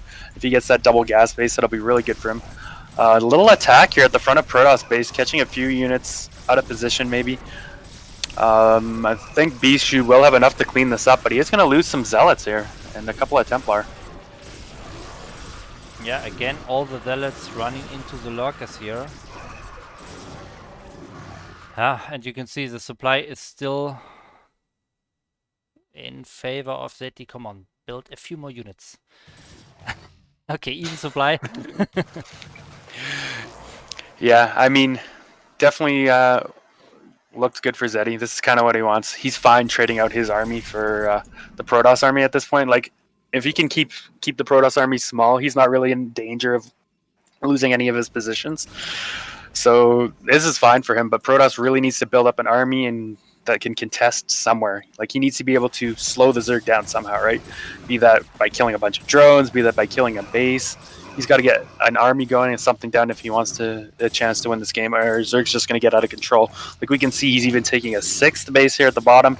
He's prepared to take that top left, and then all the bases will be taken and under Zerg control, except for the top few that Protoss is mining from right now. Yeah, I mean, 6 bases or 6 base going up, so assuming that he can keep this, Bishu has to get the top left, but this is so defended already by lurkers, so I don't really see that happening for Bishu. So maybe we can see one big maxed out army attack for Bishu to maybe do some damage and maybe even kill an expansion, but if not, I really don't see Bishu winning this game here. Yeah, nice little attacks coming out from ZD here with these Lings. He's got a lot of work done with these just little Ling backstabs. I mean, there he picked off a couple of Templars, an Archon, a couple Zealots. And all these moves are good for him. It just keeps the Protoss back, keeps his army a little bit smaller and allows ZD to just set up all these bases in all these positions. Like, look at all the lurkers on top of that new base he's taking. How is he ever going to break up here? Especially if you get a couple of Sunkens or Spore up there, it's just going to be almost impossible to attack up that small ramp. Looks like Bishu wants to attack down into here. His observers are lagging behind a little bit, so he's going to take a lot of free damage. But like this position doesn't even matter too much for ZD at the moment. He is going to try and defend it. I mean, Protoss coming down the small ramp is not what you want to see. The lurkers and Lings are killing so much of the Protoss army here, and there's not even a base here for Bishu to kill, even if he cleans up all the army here. Yeah, this is the best trade that he could have hoped for. All the Zealots running into the lurkers once again. The goon count is just not there for Bishu, and now again all the Zealots are dead. So Zeti even winning this fight with those lurkers reinforcements, and yeah, Bishu losing another army. There's nothing left for him but to GG. Yep. All right, nicely played from both of our players there. But now it'll be Zeddy against Jaeyoon in the winners bracket to see who advances into the round of 16. Yes, that is the game we'll see, and of course that's another PVZ here. Game is created and slot is opened. Yes. All right. Yes. Okay, so winner's match is coming. Jaeyoon versus Zeddy in a PVZ. Let's go. All right.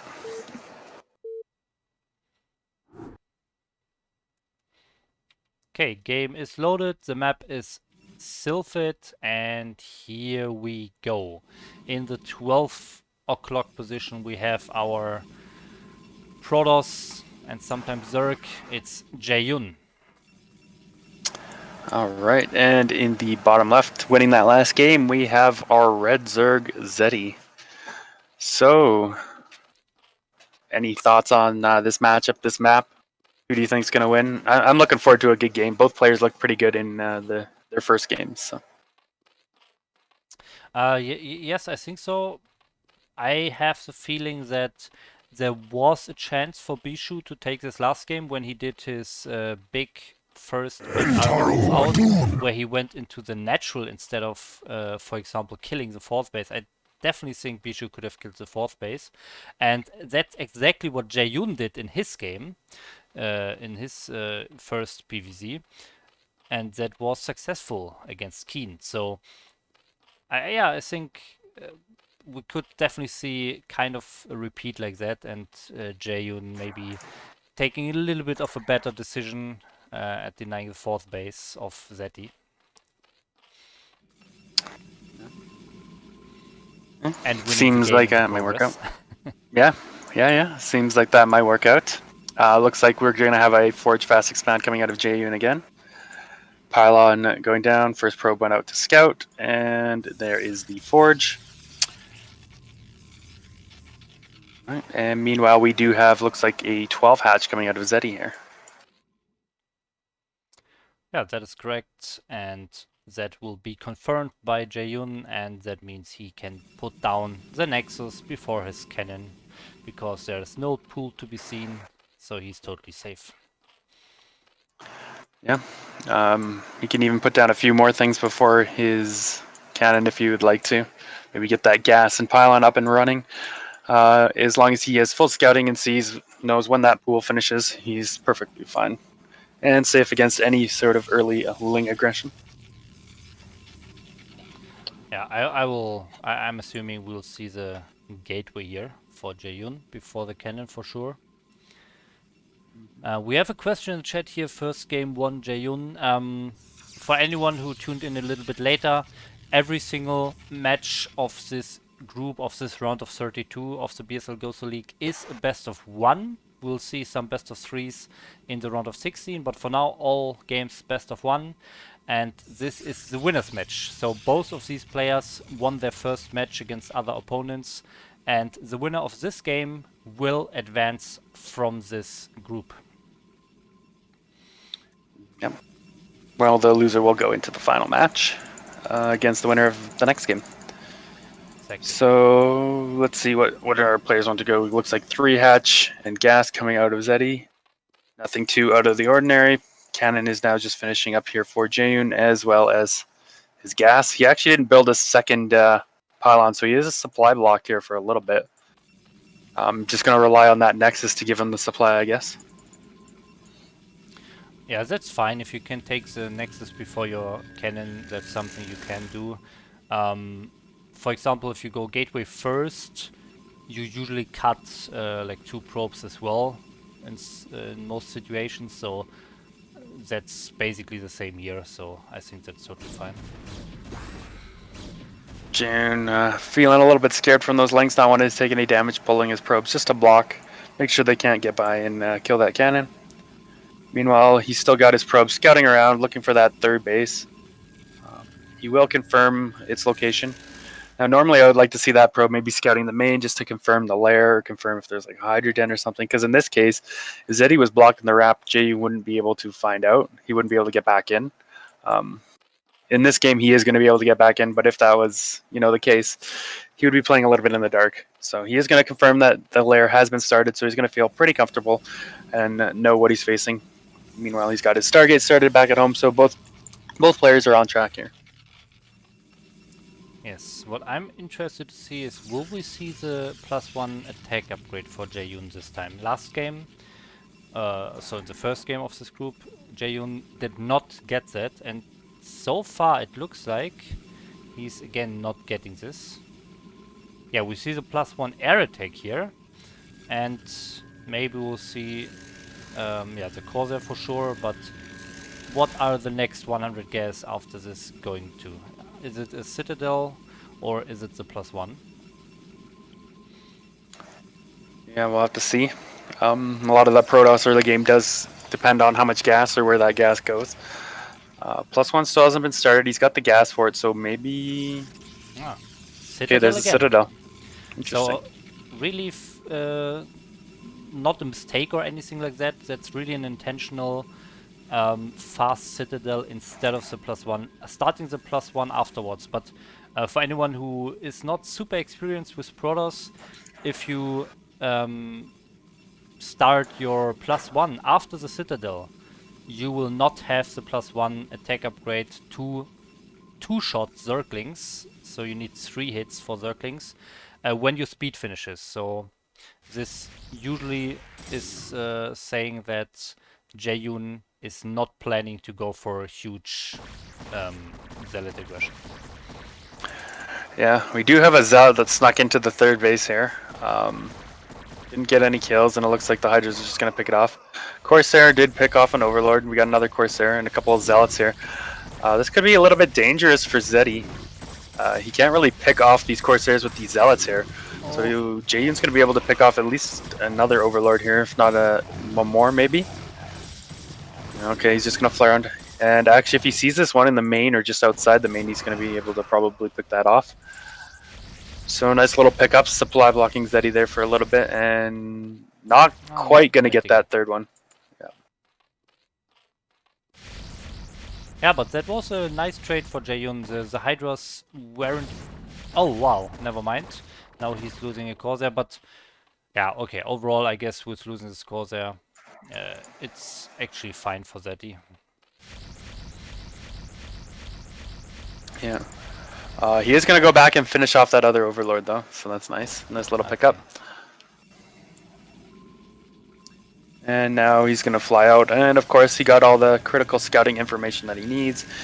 He kind of has a good idea of exactly what Zerg is up to. Meanwhile, back on his side of the map, looks like James going up to 5 gateways and adding a bunch of cannons, not wanting to die to a bunch of Hydralisks coming across the map. He's also got a DT out here, and there's no Overlord speed done as of yet, nor is there any Overlords particularly close to his base, so that DT could have helped him defend if he needed it, but he is going to go ahead and send that to, looks like, the 3rd base to try and pick off a few drones, and there's nothing here to really attack that DT, so he may actually be able to get a few kills here. Yeah, the Sunken just slightly too late. I mean, the detection is here, but the Sunken is not, and first kill already getting done by the Dark Templar. 2, 3, 4, 5, and 6 kills. That's a very nice attack here. Very efficient Dark Templar here. 6 kills, and this definitely puts Jaehyun in a good position. Yep, he did lose the gateway at the front of his base, but I don't think he's going to mind that too much. He's just going to rebuild that right now in his main base. Got the Corsair flying over that mineral only, just making sure there's no base there. And it looks like Zeddy is going to send out a drone for a 4th, probably at the other natural base there. And we do have Zero in the chat, I realize. The organizer of the BSL, of course. Thanks for tuning in, Zero. Yeah, welcome to the stream. Yeah, and meanwhile we have a lot of gateways going up, and we'll see that one big attack, I think, again, of Jaehyun that killed the 4th base of Keen in the first series. And we see that 4th base going up for Zeti here. So this will take a while until it's finished, and it will also take a while until Zeti can set up the necessary defenses. So I could definitely see Jaehyun killing this at this point. Yeah, it looks like he's moving out here with a group of Zealot Templar, but the Templar in the back are going to get picked off. Okay, first one goes down. Looks like he may get a second one if he's paying attention there. Gets back just in time to save it with those cannons. Meanwhile, Zealots are moving out, killing some Hydras here out on the map, which is always nice to see for Protoss. If he can get down there, I think he'd be able to deny that base. There's really not enough units or army out here for Zeddy to really protect that 4th base at the moment. Very nice moving shots here by Jaehyun. Very nice micro, killing a lot of Hydras without even needing the storms. And will he actually scout this? Will he send the Zealot over there? No, he's not doing it. He's just following the Hydras. Okay, now he actually moved that Zealot. So I really want to see him checking this and this base here. He can definitely kill off this base for free. Yeah, he can still kill it, but his window's running out now. There's a big army coming out here for Zeddy. He's got a few lurkers with this as well.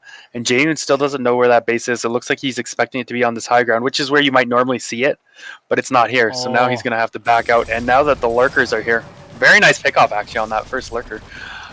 But now that the lurkers are out, he's going to have to run away, and I don't think he's going to be able to kill this base anymore. Oh, picking up another lurker. Who needs observers? And now he's really. Base. At least he sees the creep here. I mean, there are too many units for Zeti now, so he cannot kill off this base anymore. But I mean, at least he saves most of his zealots, and I mean, he picked off 2 lurkers, so that's very nice. And now his actual main force is moving out.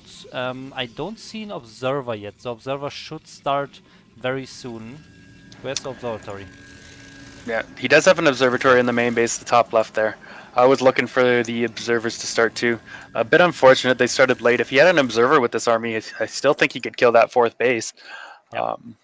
But because he doesn't have an observer, it's going to buy Z maybe the time he needs to hold on to that base. Meanwhile, we do have the 3rd being started now for Jaehyun behind this, which is kind of what you want to see as Protoss. Get that 3rd base up while you're able to pressure out and have map control, and Zerg can't really do too much about it. I'm going to find a couple of overlords that he can maybe pick off here while he's just waiting for that observer to catch up to his army. And this is supply blocking Zeti for the moment. And this observer, where is it? Oh, it's sitting in the natural, still not coming to the army. He really would take out this force base. There's only one sunken and two lurkers, so this is definitely killable for Jaeyoon, but he's just needing a little bit too long, and now so many lurkers getting on the map for Zeti. And I think this timing window is closing for Jaeyoon. Yeah, like it really felt like he could have definitely denied that fourth base, but as we said, like the observers were just late getting into the army, late coming out and late getting into the army, which gave Zeti the time he needed to kind of defend it. Now we have a little bit of a flank here coming. Nice storms on all of those lurkers. A couple of sunkens there as well. Can he get a surround on this army? He's going to be able to pick off at least a few dragoons here in the back, but he's going to be okay for now for the most part, it looks like. Yeah, very nice storms here, but he also lost his observer, so he cannot continue this attack. Needs another observer. Where is the next observer? He definitely had two of them building earlier, but I don't see it. So again, he has no observer, so he can't really engage into this. Couple of storms going down still, getting some kills on a couple of lurkers and some lings. That's basically all he can do at the moment, but the supplies are surprisingly close. Considering this point in the game. And the longer this goes on, the more you're going to favor ZD, because now that he's got this fourth base secured, he's going to be able to take that main base behind it quite easily. I mean, it's going to be defended. Supplies are really close, like we said. We do have Jaeyoon setting up to take a fourth base, which he needs, but there's a couple of lings coming in here, and if they can kill that probe before he starts the Nexus, it's really just going to slow him down a little bit more. Okay, not paying the attention, not killing this probe off here. So Jaeyoon can take this base. Yeah, but it looks like we are getting into a little bit of the later stages of this game here. With this fourth base so secured by Zeti with tons of lurkers and some sunkens going up. We also have this fifth base for free, but hold that thought, we have the attack. Jaeyoon is actually trying. I'm not sure if he can actually push through when the reinforcements come from Zeti. Yeah, this is a big moment here for this game. He does break through a lot of the defenses here for Zeti. A little bit slow on the units, but now we have a ton of Zerglings just streaming across the map. Jaeyoon storming half of his own army just trying to deal with the Zerglings. All the Zealots are gone, so these Lynx can get on top of these Dragoons. They can clean up the rest of this army. And if Zeti holds onto this base and Jaeyoon loses his army, that's going to look really good for Zeti. Okay, Jaeyoon barely winning this fight, but again, the Observer died, and there are still two Lurkers left. But I mean, the ranged goons could theoretically kill off the hatchery and the Sunkens here with their additional range. But of course, the reinforcements of Zeti are coming, so I think the days of these units are numbered. He will lose all of these important goons and High Templars here. Yeah, a couple more storms going down, killing those Lings, but like you said, the days are numbered.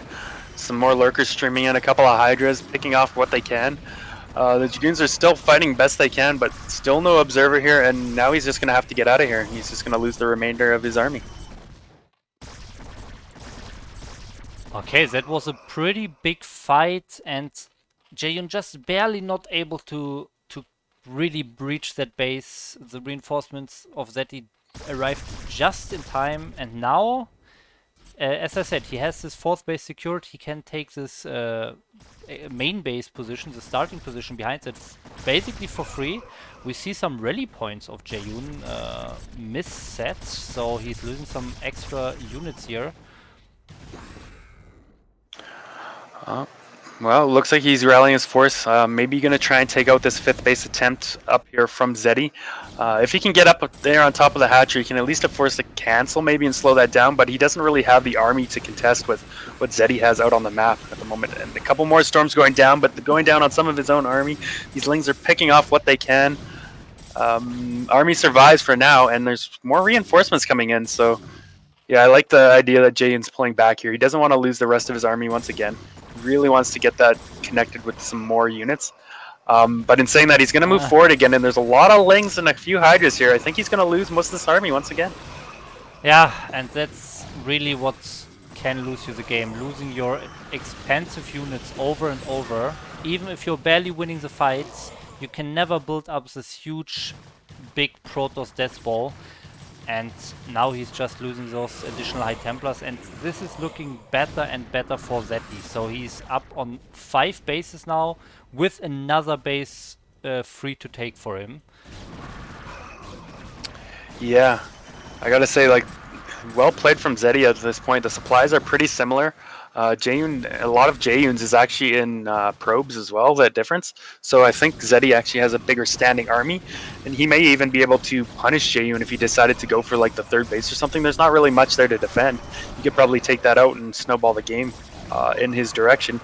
But what can Jaeyoon do? And he really needs to build up, like we were saying, that Deathball Protoss army and be able to start stamping out some bases somewhere or kill some drones. Like, I'd like to see maybe some shuttle harass, just anything to kind of slow the Zerg down while he builds back up to an army that can actually contest and take out some bases here of the Zerg player. Yes. So, I mean, he's not able to actually kill those bases, but he's at least trying to take new ones himself. So he's on 4 bases himself. Those are pretty secured.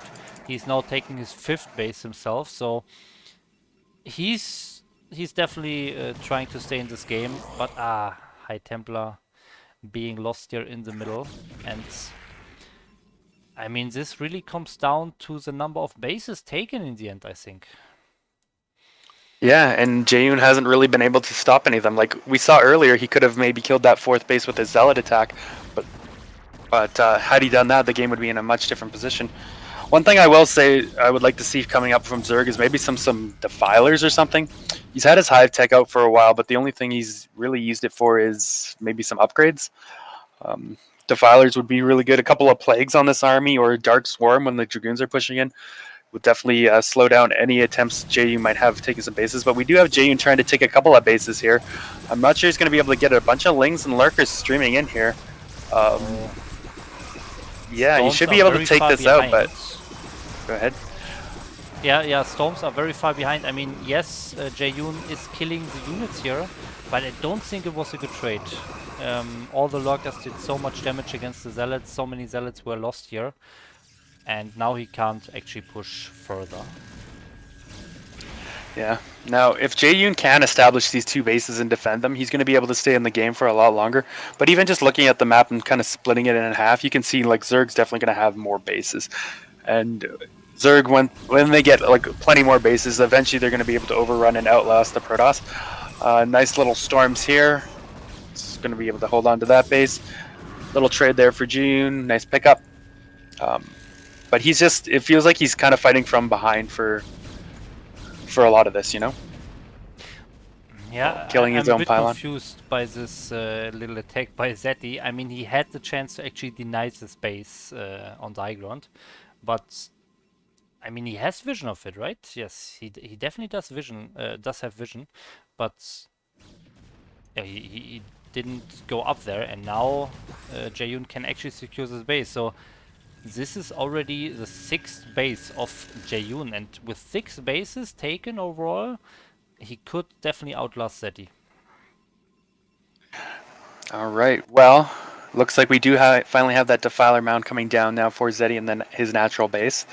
So Defilers are next up on the menu here. Get those out, start seeing some Plagues, start seeing some Dark Swarms, and that'll really help overrun positions like Dark Swarm over cannons, sending in some Lings. Great for taking out bases or just plaguing the army, so it's that much easier to kill. There, Jaeyoon finding a few units out there. Neither player really wanting to take that engage, both backing out. We do also have Reavers now for Jaeyoon. He's queued up 4 Reavers actually at his 4th base. Really wants to start getting that out. He's going to try and pick off some drones here, a little bit of harass, which is good to see, and something he needs to do. Oh, that scared duds. Okay, 3 dreads, another 2, so that's, okay, 4 or 5 kills. Very nice, and no reaction here by Zeti, because there's a fight meanwhile, we got a bit of, like you said, a bit of an attack or fight here at the natural. But Zeti able to push that back for now. Once again, which is, again, good for him. Losing those drones definitely hurts a little bit, but he's not going to mind too much. He's going to be able to replace those quite quickly. But it does look like Jaeyoon is going to be able to get up to the 6 bases, like we said. So he's going to have quite the economy and be able to stay in this game quite a while. But If he can't secure any more bases than this, if Zeddy can take the last 3 remaining bases on the map, he's still going to have a lot more mineral income if this ends up into some sort of map mine situation. I have to say, I'm not finding this shuttle anymore. This one that is flying in now is definitely a new one, so I think the first shuttle died, but now the second shuttle is coming in. Yeah. No, I think sorry, I was going to say that the fake high ground base, there's a shuttle that dropped a Reaver off. And now there's another one with the army as well, so he's got like 3 shuttles roaming around the map at the moment. Looks like Jay wants to try and attack this high ground base. Yeah, thinking better of it. A bunch of lurkers up there. Never really get to try and attack up a ramp. And this is part of the problem facing against turtle zergs like this. If there's no like really open base, it's kind of hard to attack. Hold that. We do have the first defiler out in Dark Swarm now. Zeddy trying to push up, and if he can kill this base, that's going to be really good for him. Send him back. I don't think he's going to be able to. Nice little block there from Jaeyoon, buying himself some time to get his army over here and clean up the last of the units. Yeah. There was an awesome storm drop here in the bottom right natural, killing 11 drones. So that's very nice. And of course, with defending this attack, Jaeyoon is really getting into a very good position in this game. Alright, well, let's see. We do have Ultralisks out now for Zeddy as well. They're kind of getting stuck behind the army.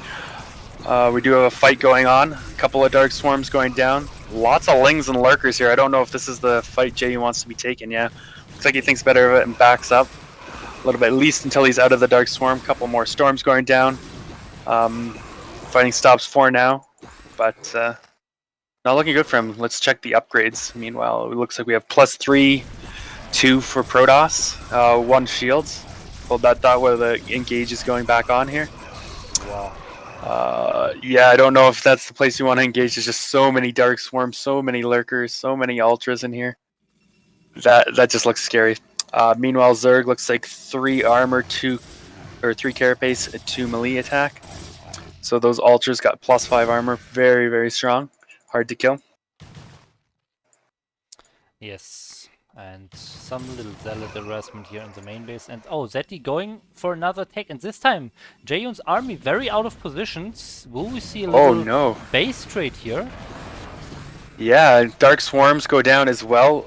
Like, Jaeyoon's coming back to try and save this now, but I don't know if he's going to be able to save it before Zeddy can kill it off. Yeah, I don't think he can. Lurkers, I mean, most of the lurkers are at the bottom of the ramp, so he can engage them fairly easily with those zealots. Can Zeddy focus down the Nexus? He's not doing that, so... Yeah. Even if Jaeyoon saves this Nexus, he lost every single probe here to these Ultralisks. So it'll take a little bit to replace that. Granted, Jaeyoon was kind of high on probes here, so that maybe helps him out, free up a little bit of supply, and he can send those probes. But he does actually get the Nexus as well, so that definitely hurts. And now another group of Ultra Ling Lurker flooding in here to try and get us around on some of these units and pick off these Archons. And now he can basically contain the army on this previous base position. Yeah, this is looking a little bit rough for Jaeyoon. Like, it looks like, it feels like Zerg's almost at that point, or maybe he is at that point where he can just non-stop make units now and keep flooding them and eventually overrun Protoss, you know? Like, he's got everything he needs. He's got all his upgrades, he's got all his bases. Most of them are pretty much fully saturated. So yeah, I think like Zerg's going to be able to keep producing units, and if Jaeyoon can't kill a bunch of units and get a strong army out on the map, he's going to be in trouble of risk being overrun here shortly. Reaver's definitely helping out in this fight against Ultralisks here. But yeah, you can really see the Zerg units are just streaming in here. Very nice attack by Zeddy. But yeah, somehow, some way the Reavers are stemming the tide here, and Jaeyoon is able to get a decent trade out of this. So maybe Zeddy a little bit overzealous there, but meanwhile he is at least killing off another base of Jaeyoon here, this newly taken base at the bottom. Yeah, I don't know what happened, but all of a sudden it looks like Jaeyoon's in a fine position. He's actually mining a little bit better than Zeddy. Zeddy's only mining from 3 bases at the moment, so whereas Jaeyoon's mining on 4, or will be mining on 4 shortly. Although that said, it looks like this base, his weird mineral gas, low ground, high ground base is about to mine out there, and he's only partially mining from his mineral only as well. And actually, even his other high ground picks. Yeah. So he's actually almost mined out everywhere. Looking at this even closer now. Exactly. So in the end, this bottom right starting position, I think this is the position where the most resources are still available. So that is secured by Zeti, and overall, that probably gives him enough resources to starve out Jaeyoon here, if he doesn't waste some more units against these Reavers. Yeah, that's a lot of Reavers now. Jane's got 3 up on top of the ramp, and a couple in a shuttle. Like, Reavers are definitely hard to deal with Ultra Ling, especially if you got a bunch of them. You don't want to risk running up there and losing all your Ultras, very expensive units, to some Reaver Scarabs. Couple of nice plagues going down on the army, which will soften it up a bit. But the supply difference has gone back nicely in Jaeyoon's favor. He's now got actually a 40 supply advantage. So while it was looking really good for Zeti there, Jaeyoon's definitely fought back into this game. And I feel like this could go either way still. Not sure about this probe transfer. Yeah, right through the middle of the map there. But, most of them do make it. Only 2 die here. Crazy.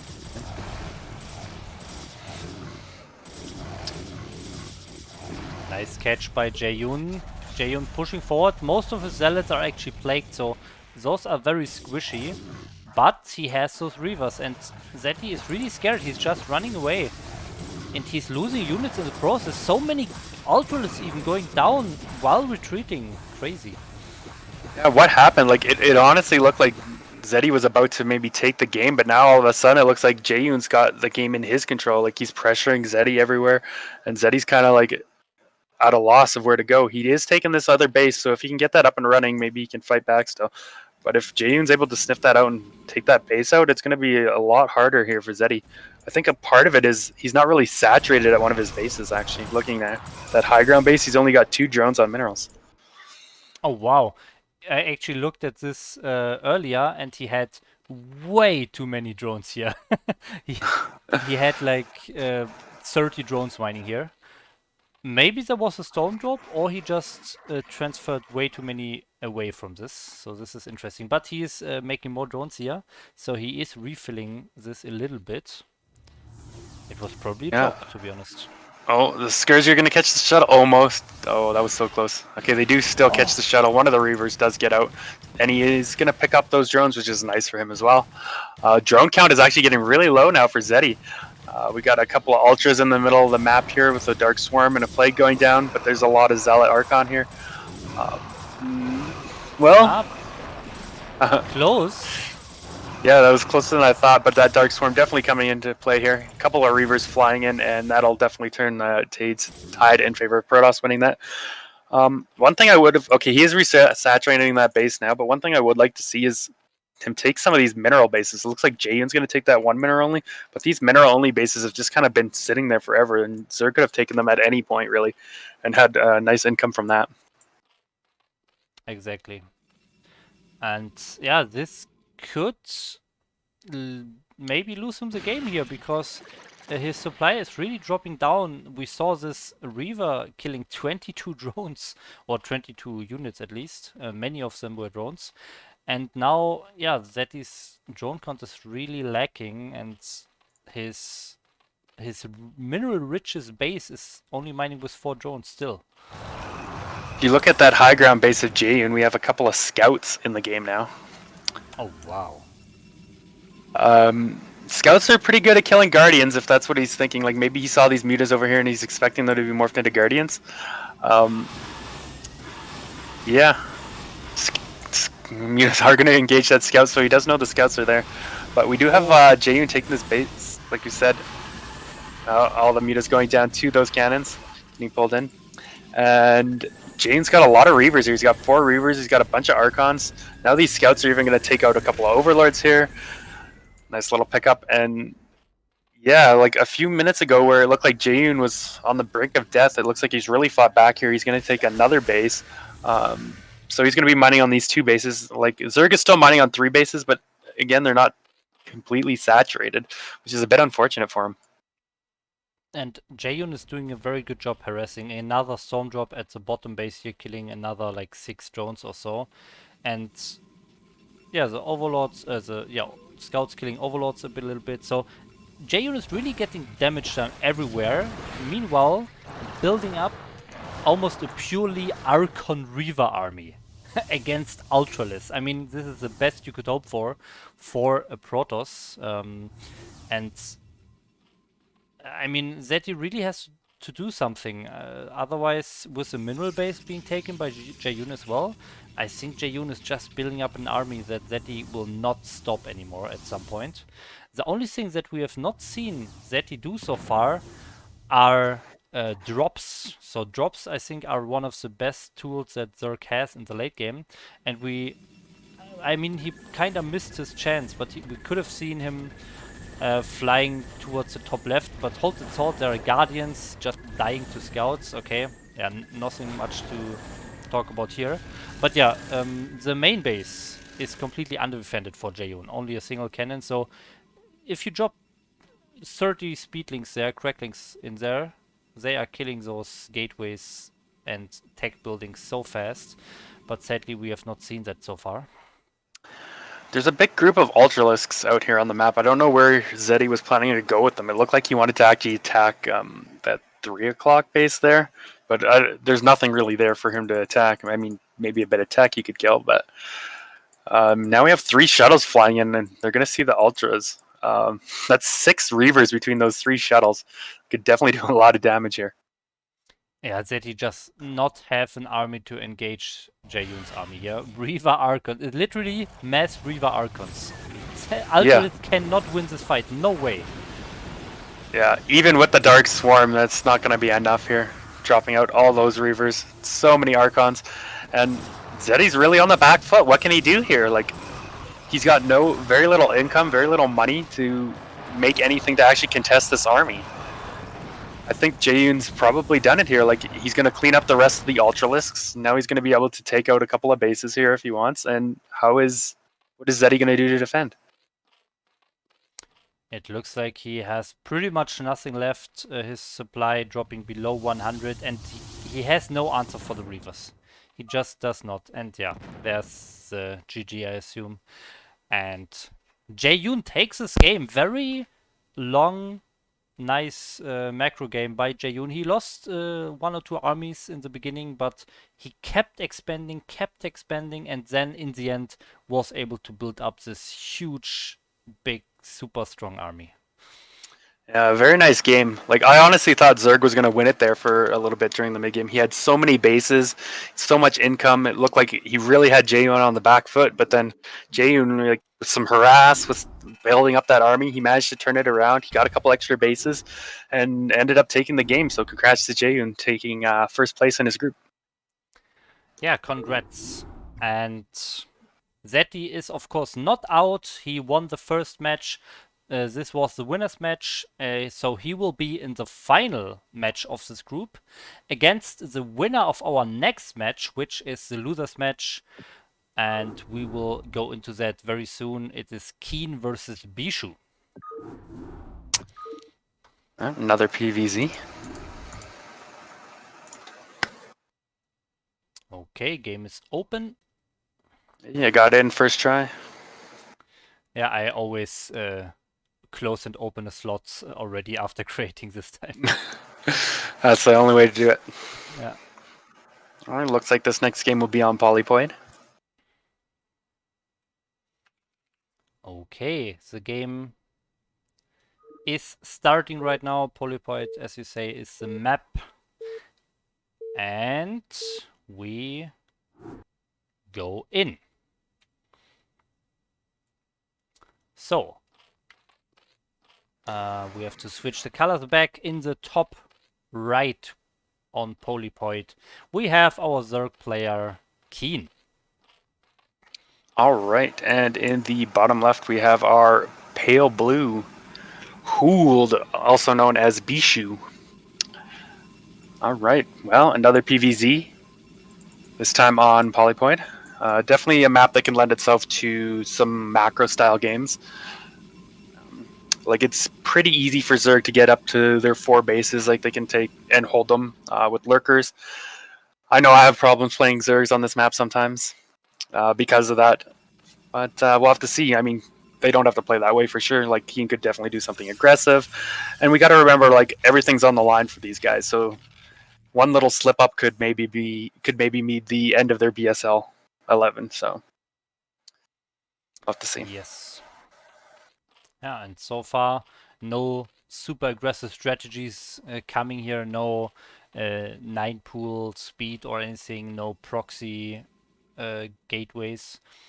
So very normal opening. Bishu putting down the gateway here, and Keen is getting some additional drones and probably going for the 12 hedge or 11 hedge here. Yeah, 11 hatch is pretty good against gateway first or gateway opening. Interesting to see that where he put this gateway. Normally you would see it actually flush against the wall here. Like we were questioning his wall before, remember on Eclipse? Yeah. Yes. The same kind of thing here. Like I guess he just has a different way he likes to do it, but like that leaves a gap really close to the ramp that Lings could maybe run by if Key notices that or goes for something like that. We'll have to see if that comes into play, but as of now, he did go gateway first last time as well, doing gateway first against Keen. We'll see if Keen's up to the challenge and able to handle this. Yeah, I think last time he was pretty successful with his early zealots. And we have to remember Keen has no scouting information so far, so he does not know that there are zealots coming, and his pool is not finished obviously because he went for the fast hatchery, and he will now see the first zealot. So the Zerglings will barely not be done, so this zealot could maybe get into a nice position. I don't think he will be able to pick off a drone or so, but he can definitely get into a nice position behind the minerals, for example. Keen's drone went past that gateway on the right, so he definitely noticed that side. He definitely knows it's there. So we'll have to see if he wants to maybe try and abuse that with a Ling run by here a little bit later. We do have 6 Lings on the way, so he should be able to defend this first Zealot without taking too much damage. Although the first Zealot is going to get in, he's going to have to pull his drones while he waits for those Lings to finish up. So some mining time lost here for Keen. But, oh, nice position between the minerals and the pool here, and now he can get behind the minerals. So, Bishu really getting the most out of this Zealot here. Very nice. Yeah, even with that probe behind to add a little bit extra damage so he can kill Lings in 2 hits instead of 3. But it does go down in the end, and Keen's not taking too much damage other than a little bit of lost mining time and a couple of Lings. So both players should still be fine. Looks like we got that third base going down for Keen at the mineral only as well. And continue to make some more Lings. Now this is what I was wondering about. Is he going to make these Lings to try and get that run by? Bishu does have the Zealots that he can kind of block this. But he's going to send 2 more out on the map now. I don't know if he's going to find any damage now that Keen has made these extra Lings though. I mean, in the end, those are only 5 Zerglings. I think 5 Zerglings will die to 2 Zealots, and I don't think he actually saw this. The Overlord is a bit too far to the left here, and we see Keen making some drones. Well, he had 4 more at the natural here too. Ah, okay. Then he should be fine. Yeah, we'll see. Nice positioning. Okay, he's going to get us around on that first Zealot. And possibly both Zealots? Yeah, so what did he get, like 2 Lings for his trouble? Yeah, that was Definitely nice micro by Keen. Yeah. Yeah, good control. Got to say that favors Keen there. Almost losing an Overlord for free there. Got to be careful at the natural, but does manage to keep that alive. And now we should probably see him continue to drone up. I imagine we'll see a lair started shortly if that's where he wants to go. Although he only has 1 drone on gas. Okay, he's sending a 2nd drone. Of course, as I say that, he's throwing down the Hydra Den, so he wants to get aggressive here. We're going to see a 3-hatch Hydra build coming out of Keen. Yeah, we noticed that he sent 2 Overlords to the front of Bishu's natural. This usually indicates that the Hydro Bust could be coming, because you want to have those Overlords here to have detection against possible Dark Templars. but that being said, he is actually moving away the Overlords now, so that's a little bit interesting. Yeah, we'll have to see. Like, there's always the possibility that he just makes a few Hydras, enough to pick off the forge and the gateway, just break down the wall, force some cannons out of Bishu, and then go ahead and take another base for himself behind that. It remains to be seen what his plan is there yet. Just going to poke in with those few links, see if he could get that run by. But noticing that it is blocked by Bishu, he can't really get in and do anything. Okay, on Bishu's side we see the +1 air, +1 ground attack, of course, and that was started earlier than the Citadel, I think, and the Zealot speed is also coming, so we will see a speed Zealot +1 attack soon. But before we see that, the Hydras are now moving across the map. Hydra speed is almost done, and yeah, will he keep on the Hydra production? He's getting some drones now, so I guess he's really just making those to pick off the gateway and the forge. Maybe he can cancel the +1. This is interesting. If you check the natural at Protoss base, he made 2 Stargates in the natural there.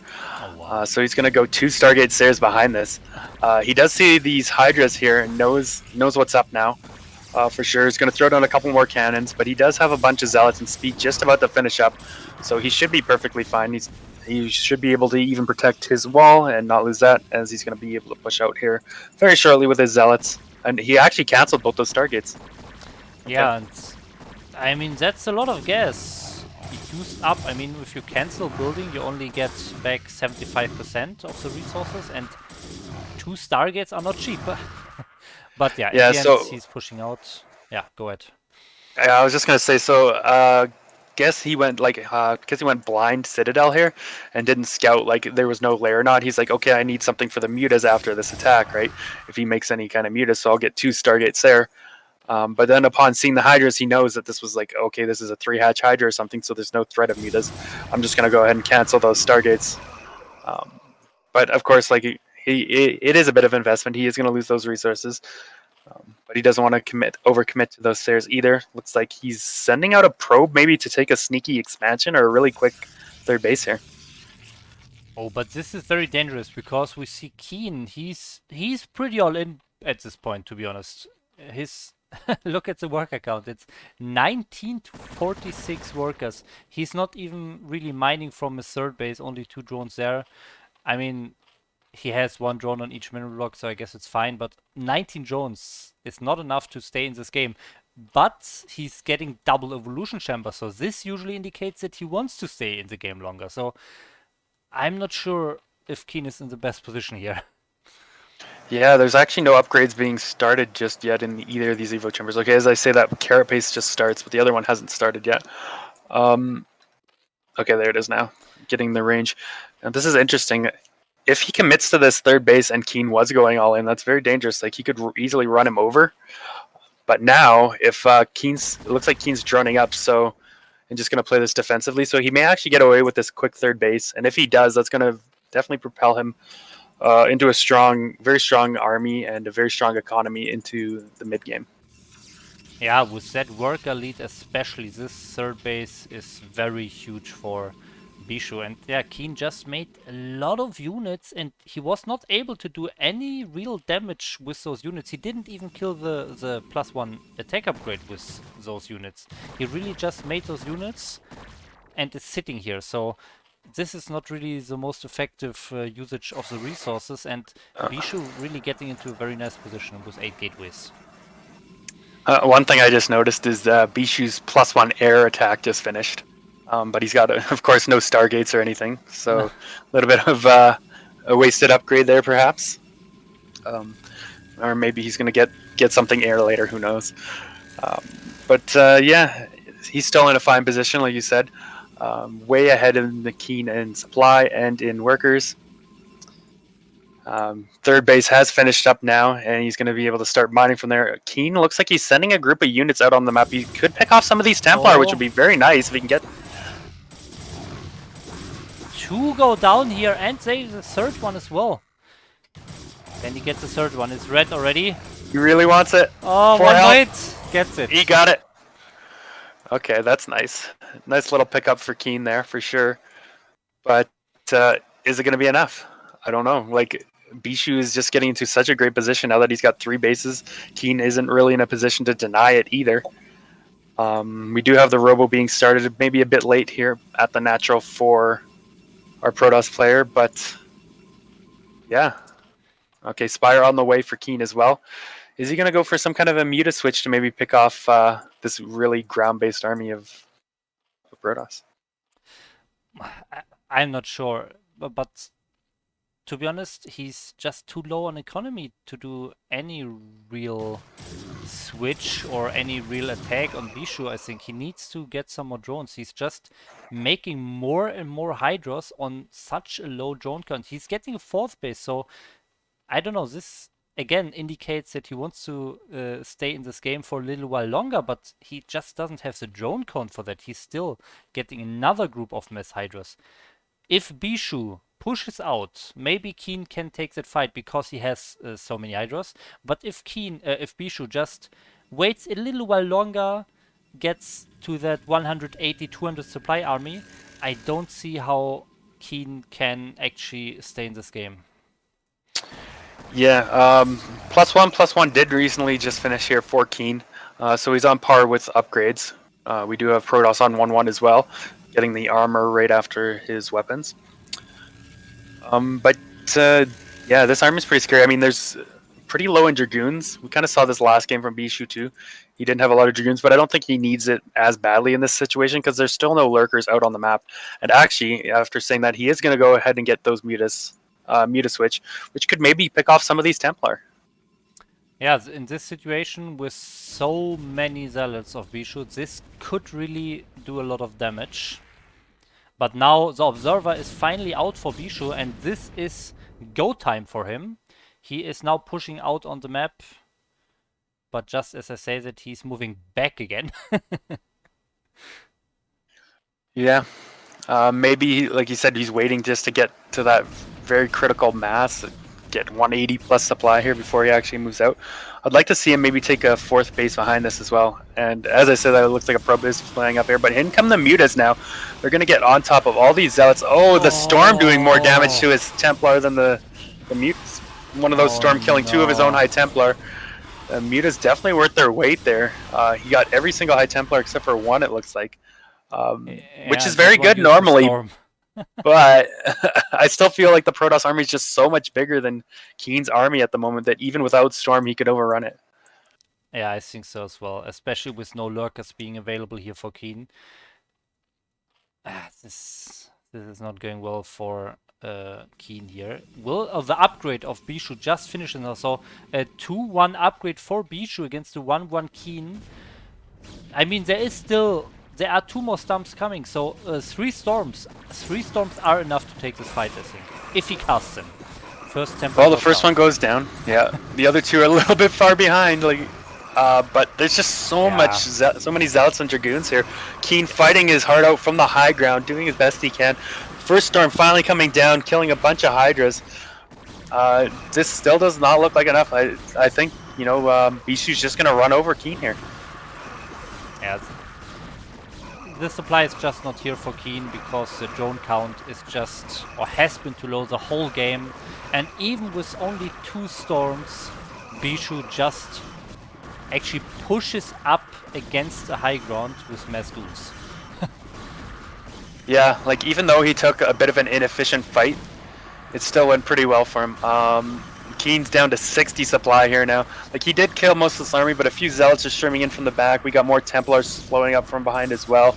And now Keen lost his entire army. He's got nothing to really stop the Protoss army and the Protoss reinforcements. Yeah, and that should be GG here. More storms are coming. Keen has nothing left, and GG, well played. So, Bishu moves on to the final match of this group, and Keen sadly gets eliminated and has to try again next season. Now we have a rematch, don't we? Bishu against Zeddy. Yes, yeah. For the final spot. That was our second game of this group, and Zeddy did win that game. Yeah, Zeddy, can he do it again? Will he stand up for Zerg rights or Zerg prowess and take Bishu out again, or will Bishu come back and win this game when it matters most in advance? That's the question, and we'll find out the answer to that question very soon while the game is getting prepared here.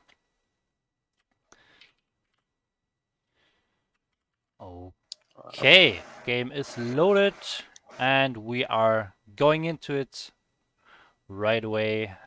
Final match of the night, final match of Group F here, and the map is Polypoid again in the color. Can't do the colors. No. Yeah, in the top right we have our 10 Protoss Bishu. And in the bottom right, we have our pink Zerg Zeddy. So yeah, colors are very similar. Thankfully, this is not a mirror matchup for the last match, or that would make it incredibly difficult on us. Yeah. But still, very, very similar colors. Now, last time these two met, we did see ZD taking it down, and Zeddy looked very, very strong against Jaeyun as well. So if I had to make a prediction, I think Zerg would take this down, but that doesn't mean Protoss still can't do something. Yeah, I think so as well. I think that's what most people would expect after seeing the other games of this group play out. But, I mean, we could always see a strategy that throws off one player or so. Maybe we see some...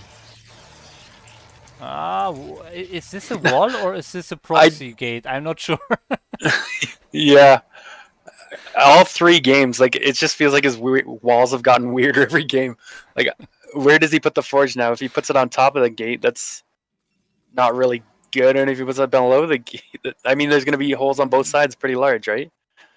Yes, I mean, I on really have to Eclipse, question his walls. Yeah, Eclipse, the choke is a little bit more narrow, but here on Polypoid, it's actually huge, and you have to put that pylon into the wall. Now it's just a huge gap on both sides. Even if he puts the forge below the gateway, for example, there are actually big gaps that you need 2 zealots each gap on both sides. So that's incredible. Yeah, I really gotta question his walls here, but we'll see if ZD takes advantage of this. I mean, he got the first scout with the Overlord. He's gonna see this wall, and he's gonna be like, "How can I take advantage of this? Maybe I can get a bunch of lings in or something." At least that's what I would be thinking from the Zerg perspective. But we did see him go for the halflings. Are going to be a little bit later. First Zealot is coming across now for Bishu. We'll see what he can get done with that. I mean, he's still got his probe alive. Definitely very important to keep that probe alive. It really helps add that extra damage to the Zealot to kill lings and drones a little bit faster. Yes. And the pool is now finishing, so the Zerglings should start any second here, but the Zealot has some more time before the Zerglings finish, and maybe he can pick off a drone or two. Oh, nice little pull. So far, he hasn't lost any drones. Looks like he's going to lose one. Wow. Throwing all of his drones away towards the natural.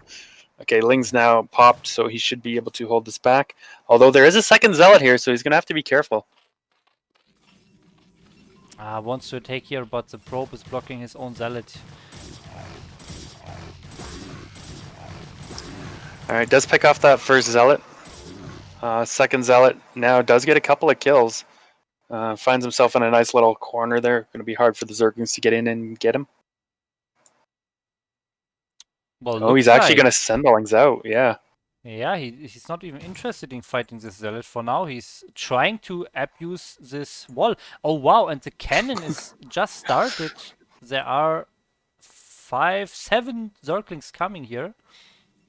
Yeah, there's just so much room for the Lings to get by in either direction. This is just very interesting. I mean, this just makes me question the wall choice even more, you know? Yeah. I mean, looks like fit Ultralists through this wall easily. Yeah, on both sides. Yeah. He does pick off the cannon, so if Zeddy continues to make lings, he may actually be able to overrun the Protoss here. Yeah. He's been forced to pull a bunch of probes, which is, of course, slowing him down a bunch more as well. A couple more lings streaming in. Now he's got lings in the main, lings in the natural. This could be very dangerous for him. Another one. 2 probe go down? No, only 1, okay. But still, this damage is already done. We can see the worker count is actually in favor of Zeti here. Usually you see games where, okay, some probes die, but the Zerg is investing so much into his links and has no drones himself. In this game, however, Zeti is actually producing a lot of drones behind this, and the worker count is now even, and this is not where you want to be as a Protoss. Yeah, Zeddy actually has a bit of a bank there too. He could even throw down another hatchery if he wanted to. We'll have to see where he goes with this. A couple of zealots moving out onto the map. I don't know about this. Like, okay, there's the other hatchery. I mean, I guess it's forcing lings, but you can't block your wall. You need like a couple somethings in that wall to really block. If you're gonna force these lings, any lings he has extra are going to be able to run back and put pressure on you. And if you can't stop those lings from getting in, you're going to be in a lot of trouble. Lings are going to get surround on these zealots too, and he's going to probably lose both of these for not too much damage. Yes. Yeah. The only thing that is going well for Bishu is that Zeti does not have Zergling speed. Otherwise, this would be so horrible.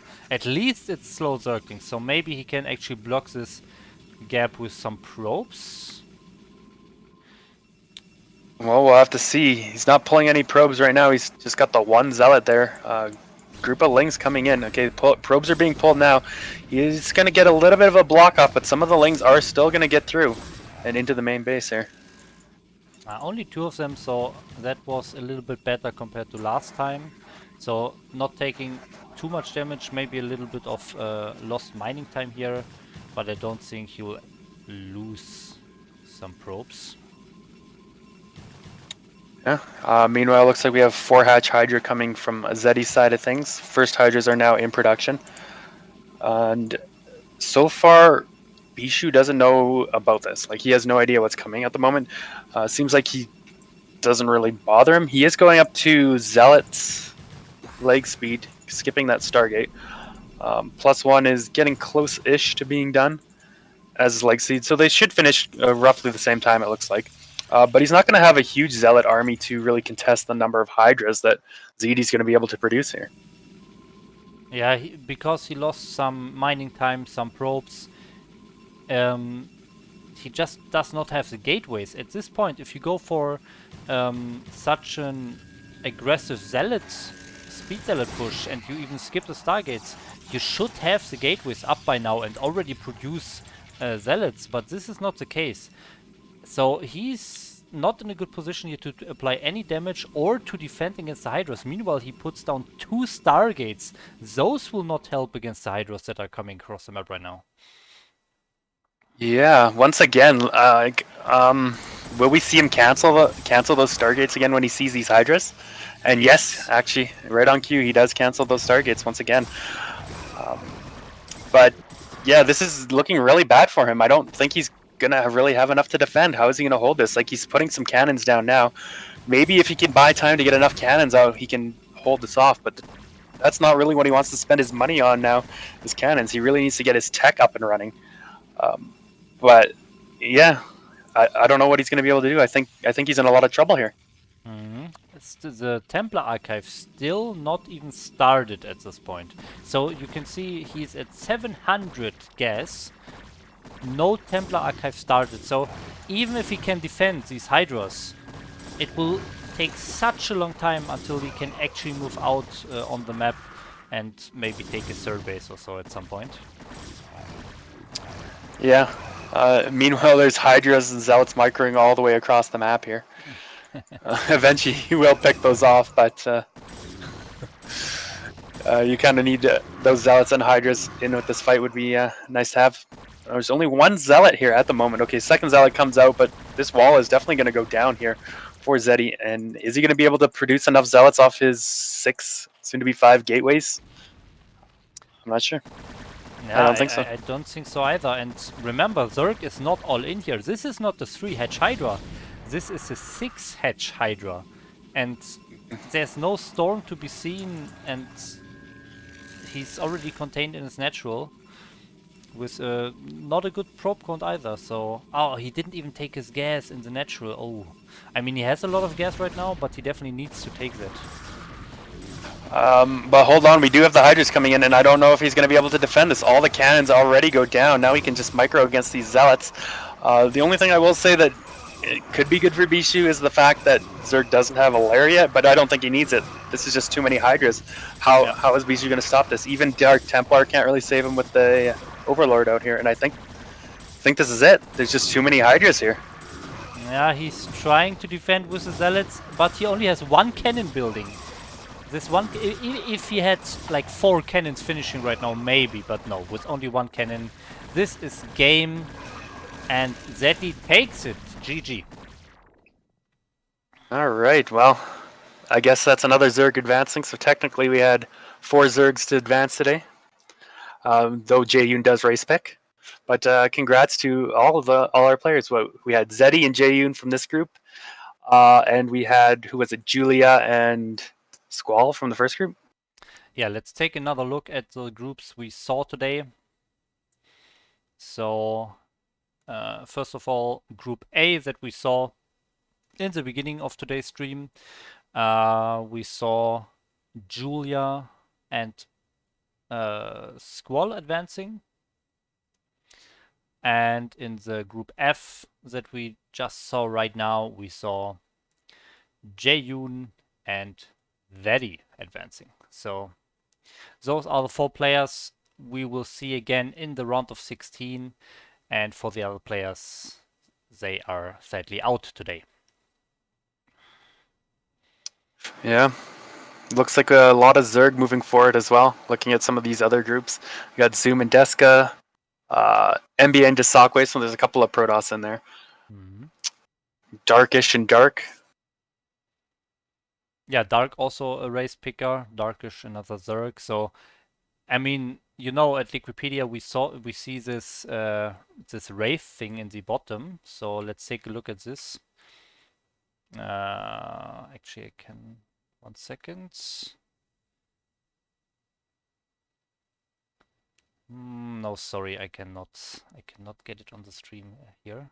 But anyways, we see 6 Zergs and 3 Protoss in the round of 16 so far. What else do we have left? We have Group E, so that has another 3 Zergs and 1 Terran. And we have Group G. At least Group G, only 1 Zerg, so maybe we have a Terran advancing to see at least 1 Terran in the round of 16. Maybe Kyug is also doing it in Group E. We'll see. We can't get out those Terrans. Remember, we only had 1 Terran in the round of 16 last season, too. And for those of you that joined us last season, know he went all the way, and he won the Gosuleague. So, yeah, exactly.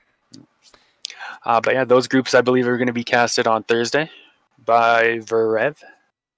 Exactly. Ver is casting every Thursday for the BSL Gosuleague, and here on this channel you will see Snipe and myself casting on every Tuesday. That will continue for the rest of this tournament, so we'll also cover the round of 16, round of 8, the semifinals, all the way up to the finals, I believe. So every Tuesday on this channel and every Thursday on Verse channel. Yeah, thanks for the follows. We got a nice big rate of 77 viewers just to tune in to see the end of the Gosuleague cast. Yeah, thanks for the rate, Ion Zerk. Thanks a lot. So for any new viewers coming in, I mean, Julia and Squall advanced from Group A, and Jae-Yoon and Zeddy advanced from Group F today, but more Gosuleague action on Tuesday here. And on Thursday on Veer's channel, of course. Yeah, and with that, we are at the end of today's stream. Any other questions in the chat, guys? This is your last chance. I saw one question in the chat about my my participation in the BSL. I sadly did not qualify for the Gosuleague this season. I had a bad losing streak towards the end of the ladder phase, and you can see me in the Hazo League. I think the Hazo League is only being cast from the round of 16, so you can catch me there. I will upload all my games from the first person perspective to my YouTube channel. So if you enter exclamation mark YouTube in the chat, you can check out my YouTube channel and you will find all my games from the BSL Hazo League as first person VODs uploaded there. Okay. Yeah, anything left to say, Snipe? Do you have anything to promote as well? No. I mean, we've got playoffs for CPL coming up. If anyone wants to tune in and watch those, definitely check out for those match of the week casts for playoff games in CPL. But otherwise, no, always glad to be here and glad to cast with you. And look forward to the games coming up on Thursday and then again next week. Yeah, it was another awesome stream. Thanks for joining me every time for the casting. And thanks to you guys for watching. I hope we see you again on Thursday on Veer's channel or on next Tuesday here on this channel again. Snipe and me will cast again. And yeah, until then, have a good morning, afternoon, evening, wherever you are, and bye bye. Bye now.